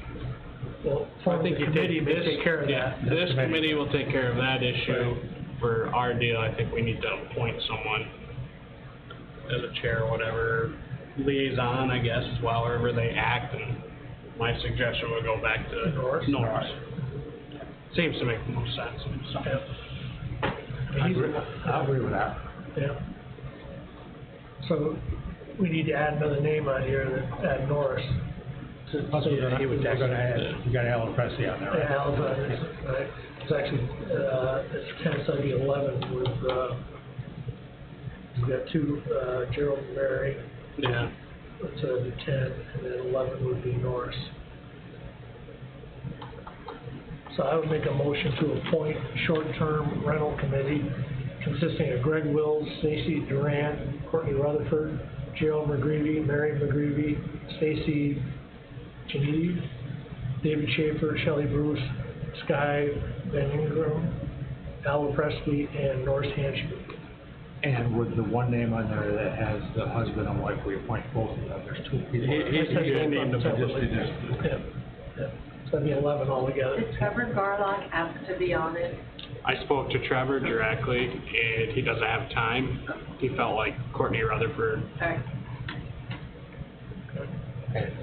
So we need a motion to. So I make a motion to appoint those 11 people to the short-term rental committee.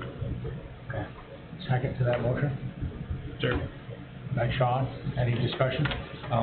Should we give them some kind of time to get this done?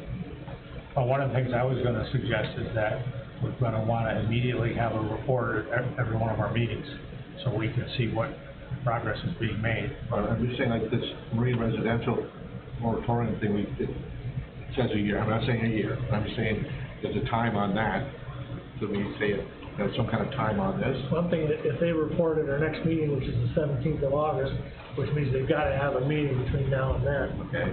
And hopefully among themselves, they'll be able to come up with some structure as to how often they're going to meet.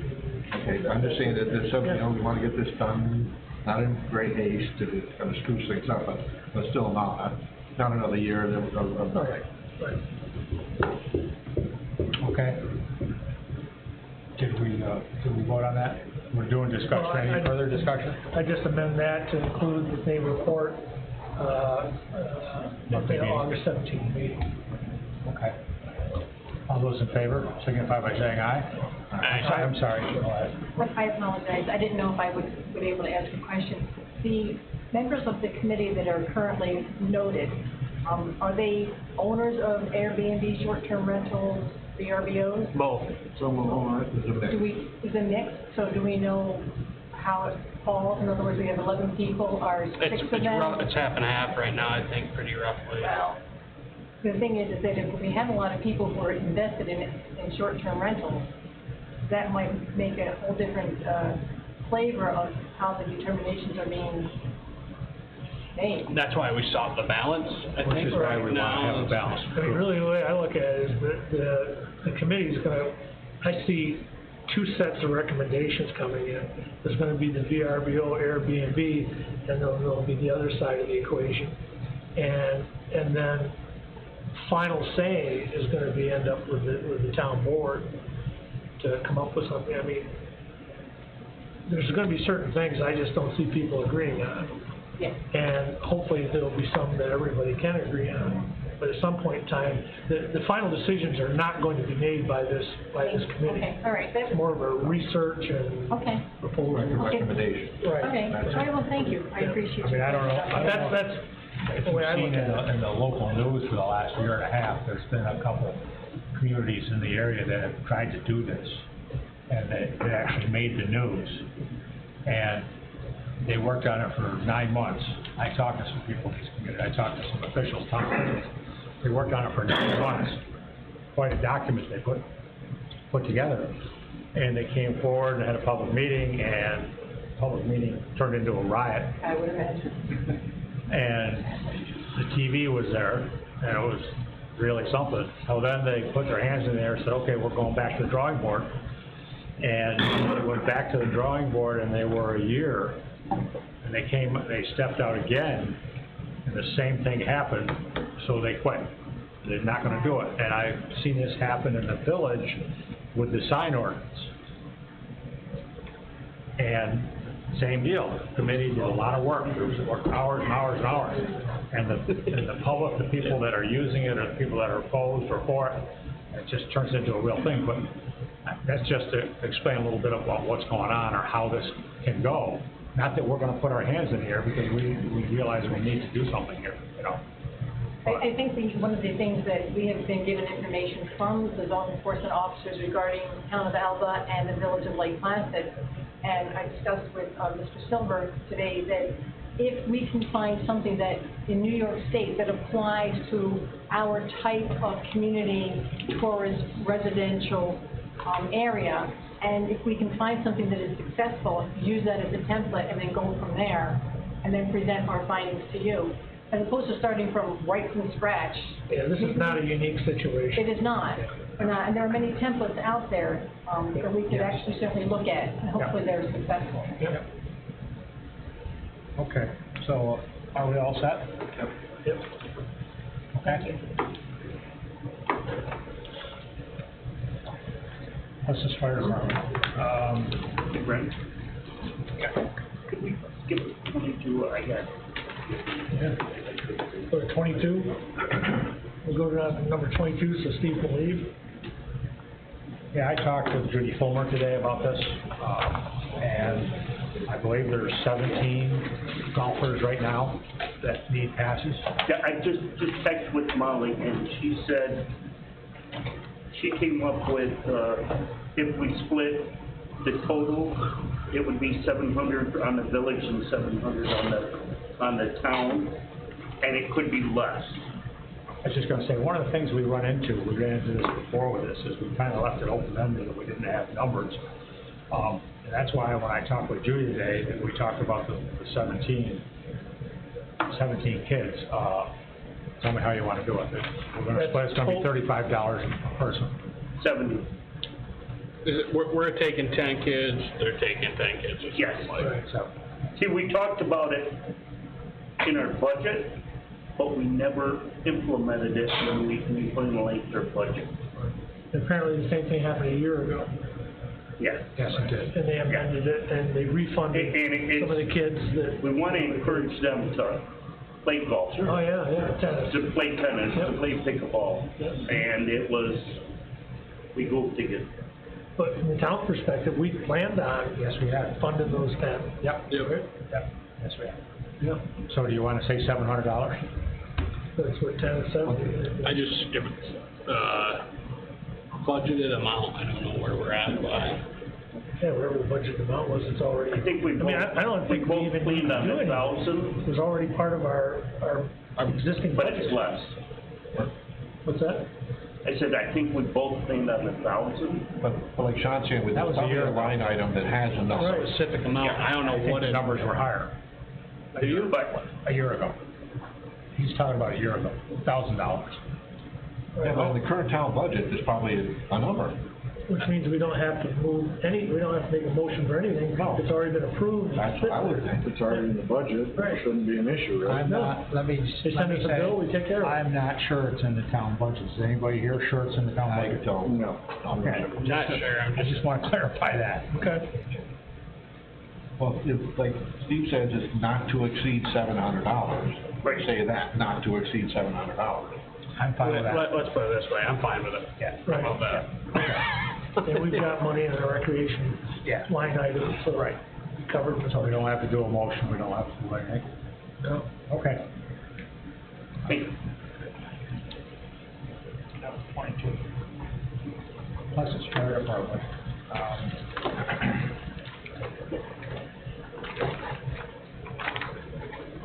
Plus the fire department is looking to build across the street from our existing station, plus the fire department currently operates it out of this facility with no running water. Our restroom facilities consist of a porta potty.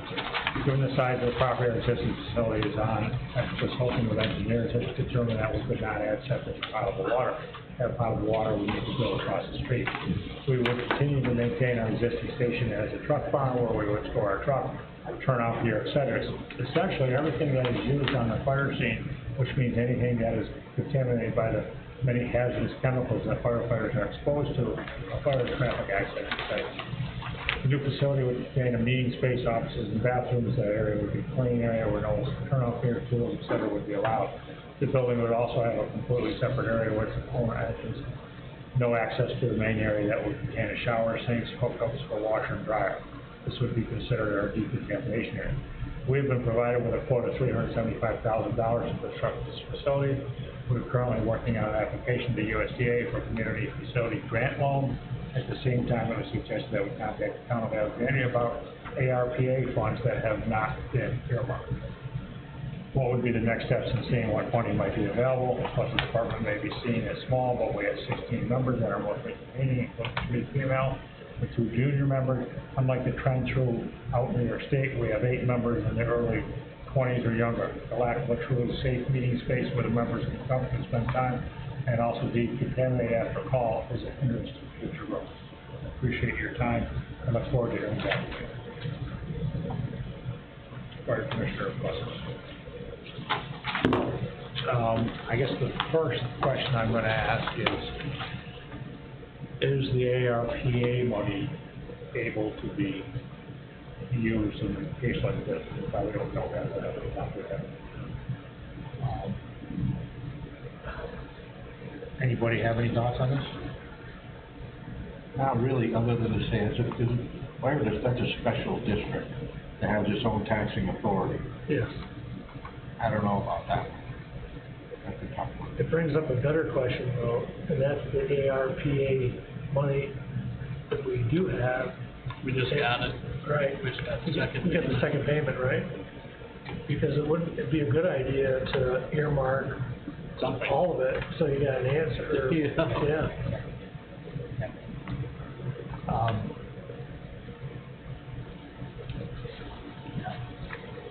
Who did we consult before with One of the things here. where we could spend it?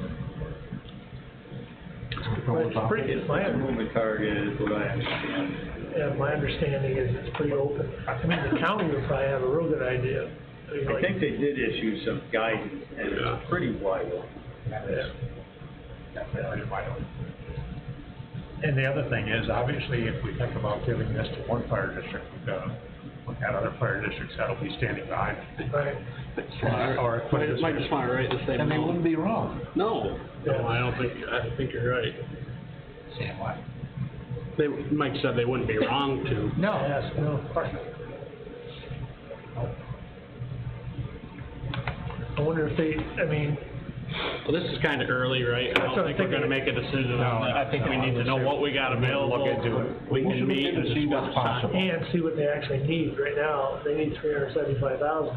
If they get a grant for the whole 375, not saying they're going to. Right. They don't have a need either. Right. Yeah. Yeah. Are you familiar with this grant fund or, What's that? Are you doing this? No. No? all right, But Brent, you should, you know, Rural development has look a into see if it's facilities possible. program that, community facility. it's mostly loan money, and a lot of times they'll give you 10 or 15% of the project cost of a grant, but it's a small grant component, it's mostly, you know, it's mostly a subsidized loan at a reduced rate. Do them all the time.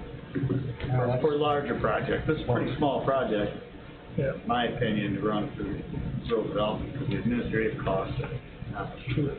Yeah. I know that, I say we look into it a little more, we look into it's the a few years ago money. now, remember the Starlight Fire Department burned down? Yeah. And they got money to replace that, and when I was working over Essex County, the town of Keens Fire Department got blown out by Hurricane Irene, and they got funding through the state, fire, whatever, and to take care of those. Disaster or loss due to fire, I think, is a different category. Yeah, that, I agree. Okay, well, I'd say we'll look into it, I'll find out, see if I can get some guidelines on the ARP and money, which I've been to a couple different seminars, and as Rob said, it's pretty wide open. I think so, I can try to find the guidance, so once. Okay. Updating the junk law, we sent all the information to our attorney, and he's looking at it, he's gonna be working on it, get back. I'll have a report for you next week. Next week. What next week, you know, what the deficits are in the law and how we can, make it more effective. And just to explain to everybody why we're doing this or what's going on, I don't know if you've seen all my emails, but what's going on at the Harbor Villas and at the apartments and the marinas, Carnegie Bay Marina, you all know what's going on down there, you've seen pictures, we cited them for some violations, people that own the apartment complex. We cited them for violations because they've got signs and they've got a bunch of stuff that's non-conforming. And we were pushing hard for this to go to court, go to our judges, and our judges took a look at it, and our judges came to me and said, the law won't stand up in court. So I talked to the attorney about it, he took a brief look at it, and he's very familiar with these laws, not ours, but the real law. And he's gonna put us together something that, you know, because our attorneys don't wanna call somebody into court because he said it won't hold them. Fix it. Okay? That's where we're at there. Maybe in course, I'm gonna ask Attorney Silver to explain this about the horse treatment, because I've had talked with them and other people. It's an interesting deal. It is, so there's no question that you can pass, create a local ordinance that regulates or bans horse excrement on town roads. The question for me is one of enforceability. Who enforces that on a daily basis, and how are the perpetrators identified? Because unless, for example, I wouldn't wish this on the code enforcement officer, but unless the code enforcement officer observes, how are we going to identify who did it, and how are we going to enforce it? Are we going to ask if the sheriff's department do that? I don't think you're going to get very far if you make that request. So it's going to require a little thought about, it's not necessarily drafting it, but it's the enforcement aspects of this law that concern us. How do we enforce it, and how do we identify the perpetrators? This is something that we talked about before too, that some of these things are regulatory wise are almost impossible, I feel like, and but I think what we're really after is we have specific taxpayers that have been all over us about this specific subject, because it seems to happen repetitively on the same roads and things like that, and affecting the same people. So those people want to see at least something done. So how do we accommodate that?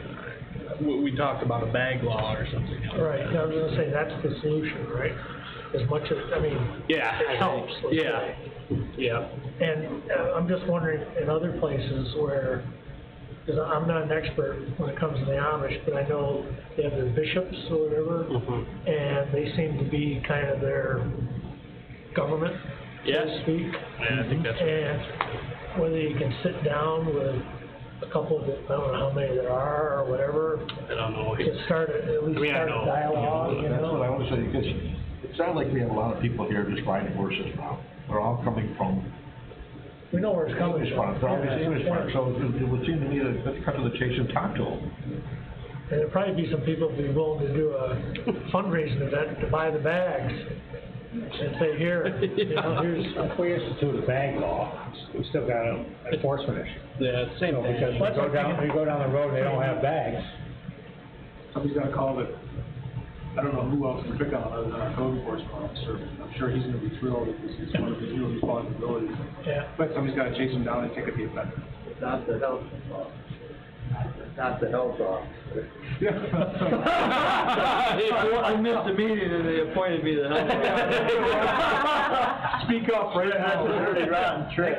Thank you for bringing that up. I forgot about that. That's a good thought.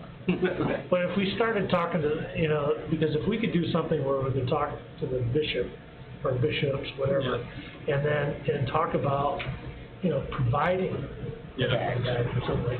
It just, I mean, you probably know within the first 5 minutes how the conversation's gonna go. Yeah, I think so. Yeah. And when you say bag, do you mean like in the city of Like Philadelphia? in New York City. Yes, so they have these things that are attached to To the whatever. horse, so it catches it. Well, Yeah. Like a so sling it or seems like if you ask them, like you said, instead of passing a law, I think that would just be, hopefully they would say, okay. I know that if you get the bishop on your side. well, more than that. I know, I'm just saying, there's no problem with compliance. I'm just saying more than that. Because what they say goes. Well, I'm just saying is they could say, well, you know, we don't want to go and buy something, but if we buy it for them, that kind of would make it even easier. We just need to start a dialogue. And I bet you Hammond would chip in. It's not like there's You know, thousands of these horses. Town of Hammond would probably chip in with you guys. Had a convoy go by my house 2 weeks ago. Yeah. About Go out on, 60. go out on a motorcycle on a Sunday and see how many of them you got around 60. here. I stopped counting at like 43 and they kept coming. I'm assuming it was a service, a big service. Yeah. So They who all knows came from. Who knows a bishop? Yeah. Who knows a bishop? I don't know Bishop, but I know enough of those guys, I can probably find out. Okay. I'll go down and ask them boys on Bailey Settlement Road if they can. See if they can talk. Yeah, I'd be willing to do it. I mean, as long as there's only 2 of us, we don't have a quorum, I mean, Yeah. a couple of us talk to them. Yeah. Because I got to know some of them, like I know, well, they're on the other side over, like Carter Street Road. And then the Yeah. ones that had the Halls Farm, right off, you can see if maybe one there, what's his name? Are you talking about over at the sawmill? Yeah, I know who you're talking about too. Jonas ran that for a while, and then who did he leave it to? but anyway, They moved to Kentucky the first guys did, but I know, I do kind of know. so I've dealt with some of it Yeah. also, so I'd be happy to Okay. sit down. Okay.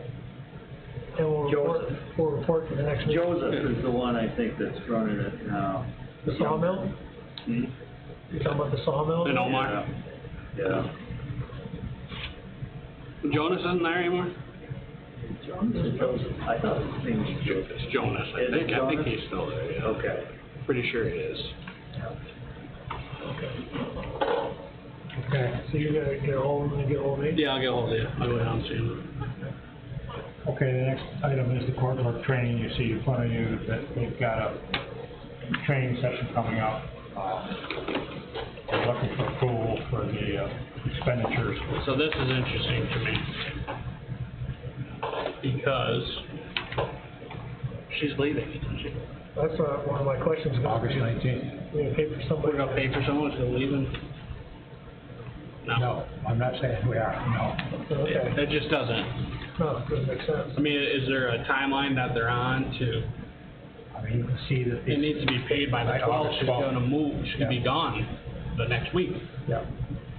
maybe we should leave this for executive session, because we're gonna talk in executive session about personnel, employment, current town employees, and that's where this resignation and so on is gonna come up.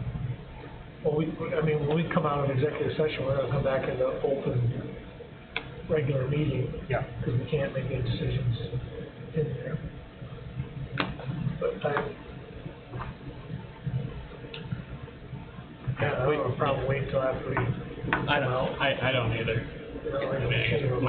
My feelings are my feelings. Yeah. So we can do that and then come out. Yeah. Andy, I'm gonna ask you, in the case of the judges in our court, we've had a bunch of situations where the directions or regulations that they were operating under came from Syracuse, came from the judicial, whatever it's called in Syracuse.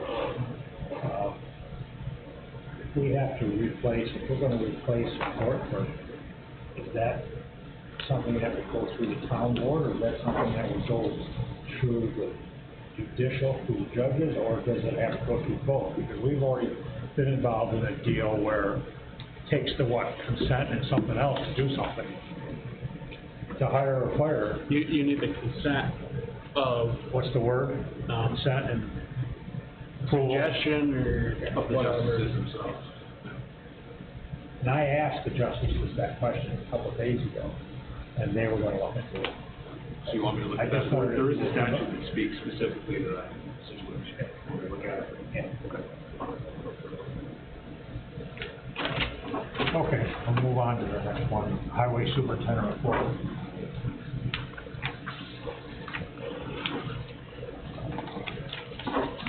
First of all, the door road is completely finished, it's been double surface. Allen Road is done with crack sealing, single surface.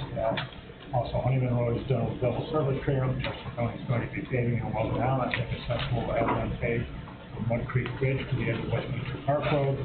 We do not have to pay for mobilization, and such will save us a little bit of money. We're in the process of installing several pipes which are badly need replacing. The county is slated to be on the island sometime in September. We have had several large pipes fail on County 2 and the Daly settlement. These pipes are being replaced at this time, as well as one of the first, which needs replacing as well. Sioux is in the process of pouring Daly from County 2 to Pichette Road. This section is 1.64 miles long, and I would like to have Suco put the train on this road. This process includes grinding and reprofiling, putting the material right back down all at once. I've been in contact with Nicole to go through how much money I have in my budget to spend. I would like to request $230,000 to move forward to do these projects this year. We're still waiting on scheduling for repaving Log Hill Road, and the money is already in my budget for this project. If we have enough money left over at the end of the season, we're planning on paving another 1 or 2 streets in Redwood. As soon as these 2 pipe jobs are finished, we are planning tying all loose ends up on Butterfield Lake, which I think that means the situation with the pavilion down there, that he's gonna make an area for that pavilion, and put the pavilion there. Dwayne Trickey and his family are definitely moving to the end of the Door Road and are going to build a new home. We started rebuilding a section of this road last year, and plan on doing another section this year. Thank you very much for your attention on the 2 extra projects, and they will benefit the citizens of our town. So am I understanding it correctly in the sense that he's asking for $230,000 that is not in his budget? I don't think so.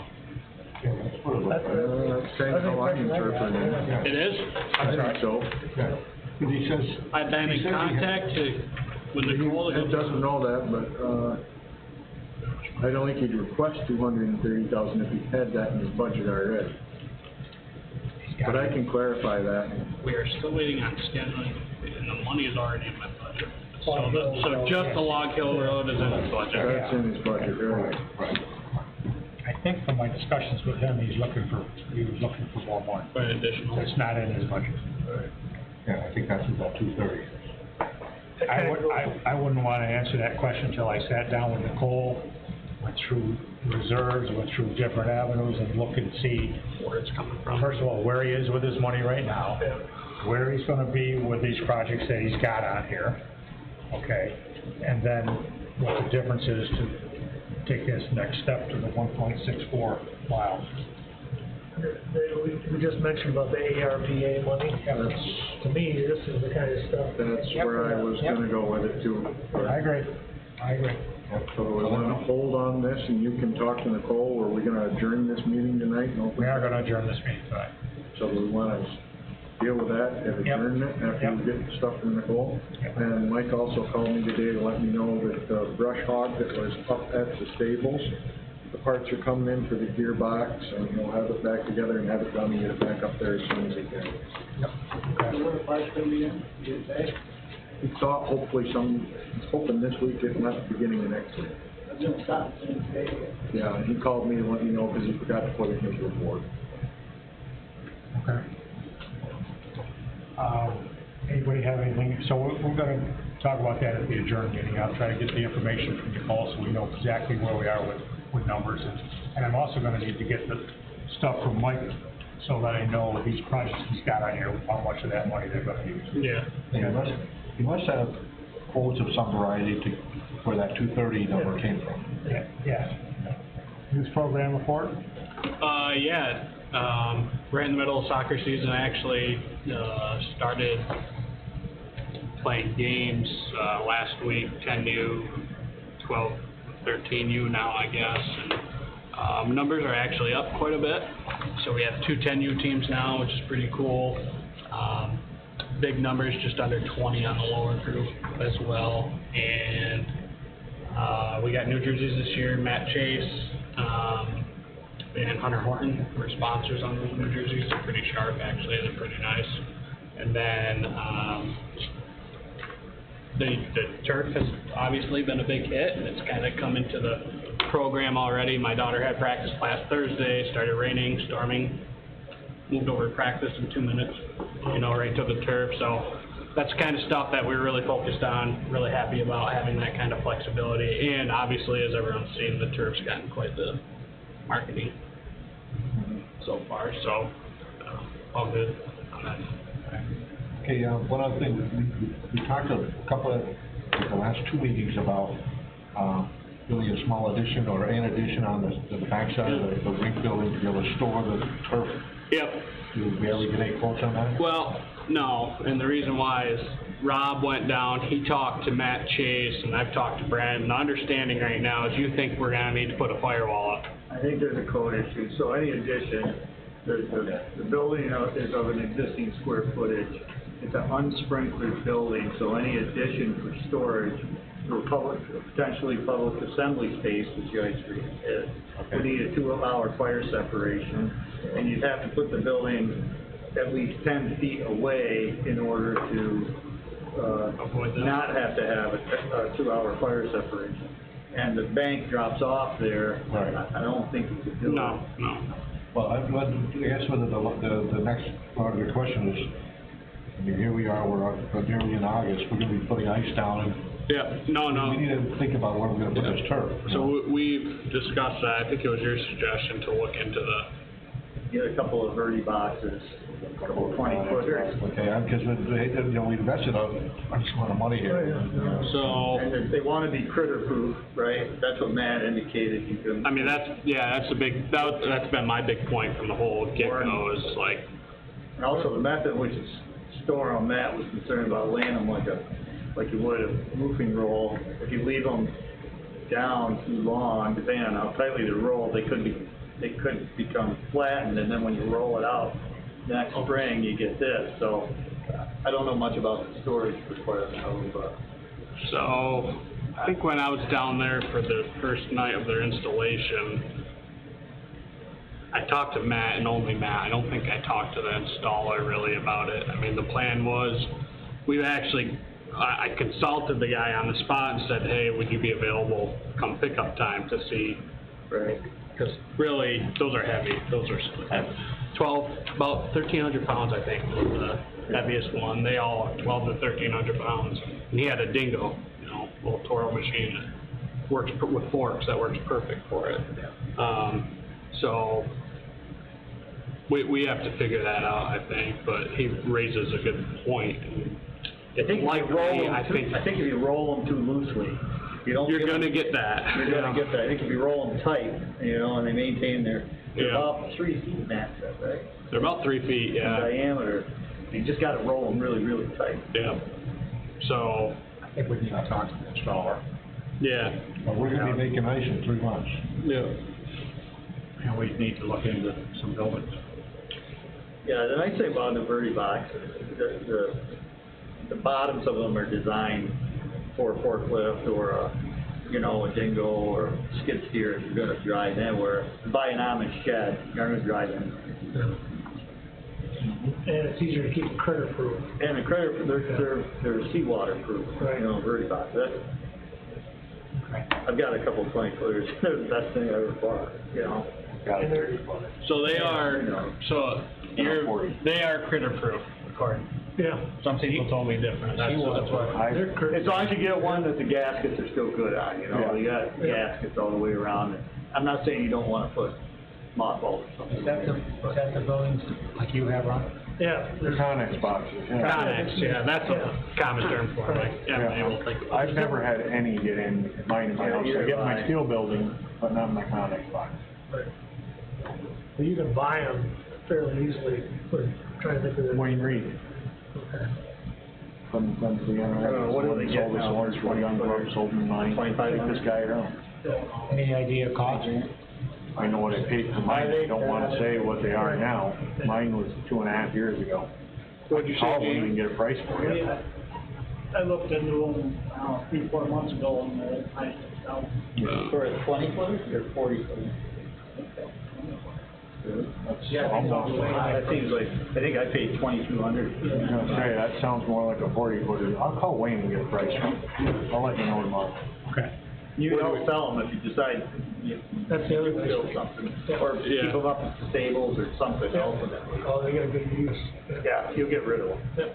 The problem becomes if we don't have them down there, now you gotta worry about the mobilization. That's what I say, where are you gonna put this thing? Well, I think you could Well, probably. that's why the addition made the most sense, because you're going right around the corner now. I think you could still put them there stack them. temporarily there. I think you could get lead shimmel to allow you to Could temporarily. you put one of those Connex boxes behind the rink building? Yeah, sure. You could. You put two of them side by side, so you get in. So you don't need to have firewall or anything? Well, they wouldn't be considered a structure or an addition. I mean, they're considered something different. You wanna talk to Lee Schimmel. There's most likely a temporary storage ordinance or whatever. I went through this in Sackett. So it would seem to be as close as possible to the rink is where we want this. Yeah. Oh, yeah. No, I agree. But talk to Lee Schimmel a little bit about it, and he thinks that a Connex box would be a problem temporarily. Or temporarily. They'll be temporarily permanent. That sounds. Well, at some point, we'll end up. That's code enforcement. Yeah. Town of Alexandria, community center. That's right. Yeah. Gene, if you could look into pricing and availability. Yep. That's something that we're like. Sweet self-storage. You actually gave me Okay. We've done the report. Pretty much talked about the installation and what's going on at the rink. Jamie, do you have anything else on DPW? Just that we've been helping the, guys that are doing the leaf blowing, when they need something, they've been pretty much taking care of themselves. Yeah. The playground in Redwood got. Vandalized. Yes. And so Donald, he went down there and painted over top of it with primer, because we gotta do something there, and then the floor, they wrote all kinds of stuff all over the floor. We've got 1 or 2 game cameras left in Nicole's office, but that's not a solution to this problem. This is, I think about 3 years ago, we did the same thing. Jay actually knew the kid that did it, so he wouldn't have to talk with him. Yeah. Anybody have any idea who did this? We kind of know who it is. I don't really want to say. No, that's You know, fine. we got a real good idea. It's so sad. That is, It is. Nice improvement over You pick there. something up, you know, the kids and stuff, and. Did they spray paint the playground and all? No, no, just in the pavilion, Just about? just the pavilion, In the ground, or the sand, or the? right on the concrete, right on the picnic tables and. Have we talked to the police about it? Yeah. Why don't we? I mean, why? I mean, Some kind of report. the police are doing a regular deal over there because of the needles and all kinds of things that have been found over there that were reported to them. This is a year ago. Right.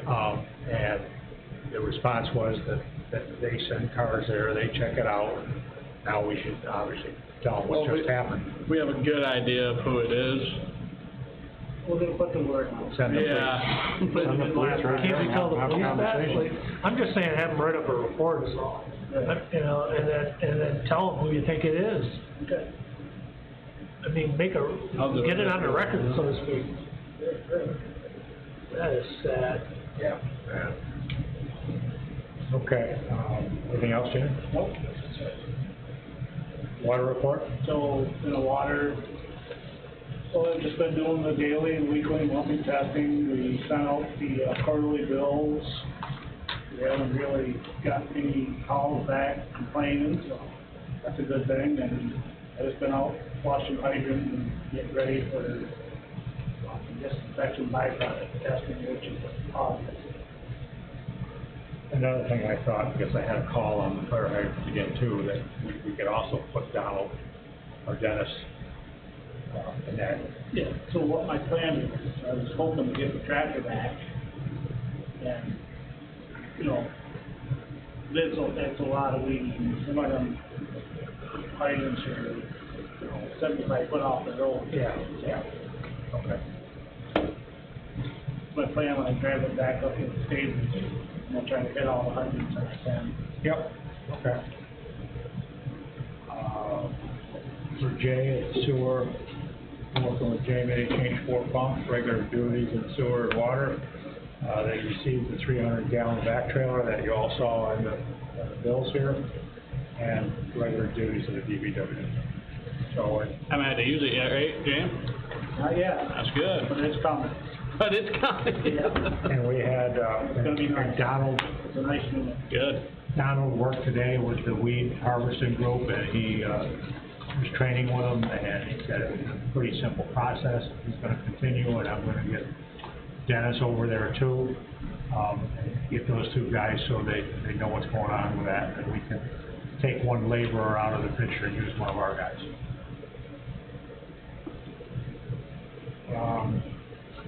Right, well, mentioned too, joint sewer meeting next Tuesday, right, 10? It's changed so many times. I know, 26th, I think.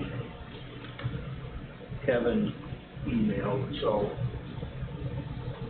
I would like to go, but I'm not going to be. Tuesday, the 26th? Let me check my calendar. Tuesday, the 26th. What time?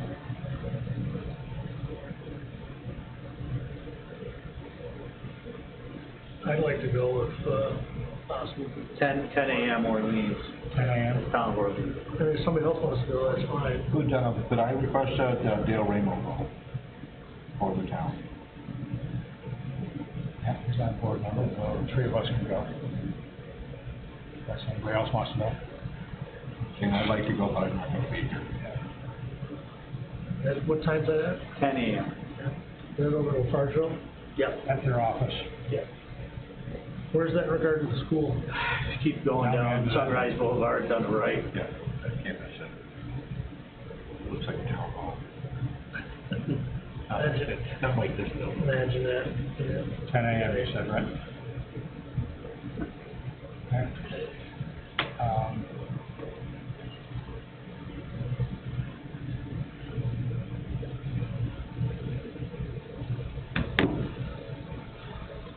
Court clerk position, we're going to talk about that in executive session. Report from Water and Sewer Committee. Mike, do you have anything on that? Sure. Last week we had a very productive meeting with Bill Dashnow. don't know if you recall, when we restructured the water bills anyway, is, we created, a line for a reserve. And it's not exactly as simple as an ordinary person like me would like to think that how just, reserve fund, you could just say, I want a reserve fund for, say, Redwood Water District. No, you have to be very specific on what it is, and say like, and you set a dollar figure for that, and you may not actually have those funds in it, but it's like an upper limit, say for the water tower. And if you say have $100,000 in there, we're going to paint it, it's $80,000. The minute you do that, that reserve disappears. And you have to back up a little bit. All these reserves, the town board has to, just like we did when we did a reserve for the truck. It's exactly the same thing every time you do this. So this could be quite a bit, much more involved than an ordinary person would think would be, something to think about. The other aspect that we have here, and we're making sure exactly what we have, is you can't create a reserve fund if the district is in the red. And I got the latest budget information from Nicole, and we have two, Carnegie Bay and Edgewood, that are in the red. We need to verify exactly what those numbers are to make sure that they are true, in fact, in the red. And then at the same time, we'll look at the other ones just to make sure that they are in the black. We have limited options what we can do to get districts from the red into the black. The number one thing is raise rates until they are no longer, in the red. They'll give us some ideas. I'm not going to mention them now because they're just ideas, and some of them might be a little on the controversial side. And I was kind of worried about some of them myself. But anyway, it was a very productive meeting. Today's meeting, we started on Redwood Sewer, looking at it the same way we did with all the water districts, breaking the capital portion out, put it on annual taxes, and then only the actual O&M, because there's no there's no meters like in for source of supply for water. For sewer, it's just O&M, and then kind of breaking that up for that only applies to those people that actually get service. So we're going to have to restructure that. But coordinate with the county in order to get all these properties on the taxes. And even though it's it's not even August yet, and you have to have this done by the end of this year.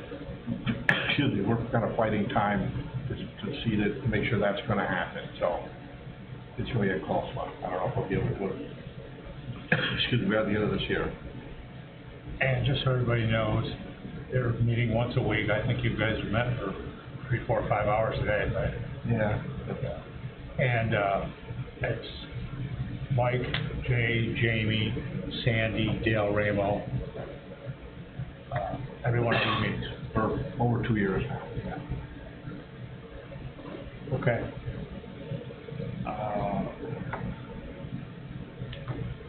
Leash law, I got a copy. I did get an answer from the county. The reason I didn't get an answer on April 18th or after April, whatever it was because he had the wrong email address or misprinted it or something, as he said in his letter. And he gave me a very detailed... Hey, Rob. Gave me a very detailed explanation, and I think everybody's want to read that. We don't have to discuss this any further, but this is mainly about one person or two people that we've got that have got serious complaints. And I've been talking to Gene and I and Mike and whoever else. But as you'll see when reading this document, having a leash law is going to be extremely expensive. That's a big issue. So health officer report, next meeting? On all the pieces you find on our road. You're not going to your my rate for that. So that's all I've got for leash law monthly financials. She has not got to them because she has not got to those. She has not got to the budget transfers. Golf passes we already did. replacement of the bed tax. Ronnie, did you guys talk about that at your meeting? We've got a couple of names, but, I wanted to verify with the people if they're willing to serve on it. Okay, so we'll continue on that. And then, as far as adjourning, this is for the Dale Ramo deal. We were thinking, possibly Friday afternoon, is it, anybody available Friday afternoon? The Dale Ramo deal. Depending on what time. Compensation. We're adjourning Hey. this meeting just for that. Well, there was something else on here. What was the other one?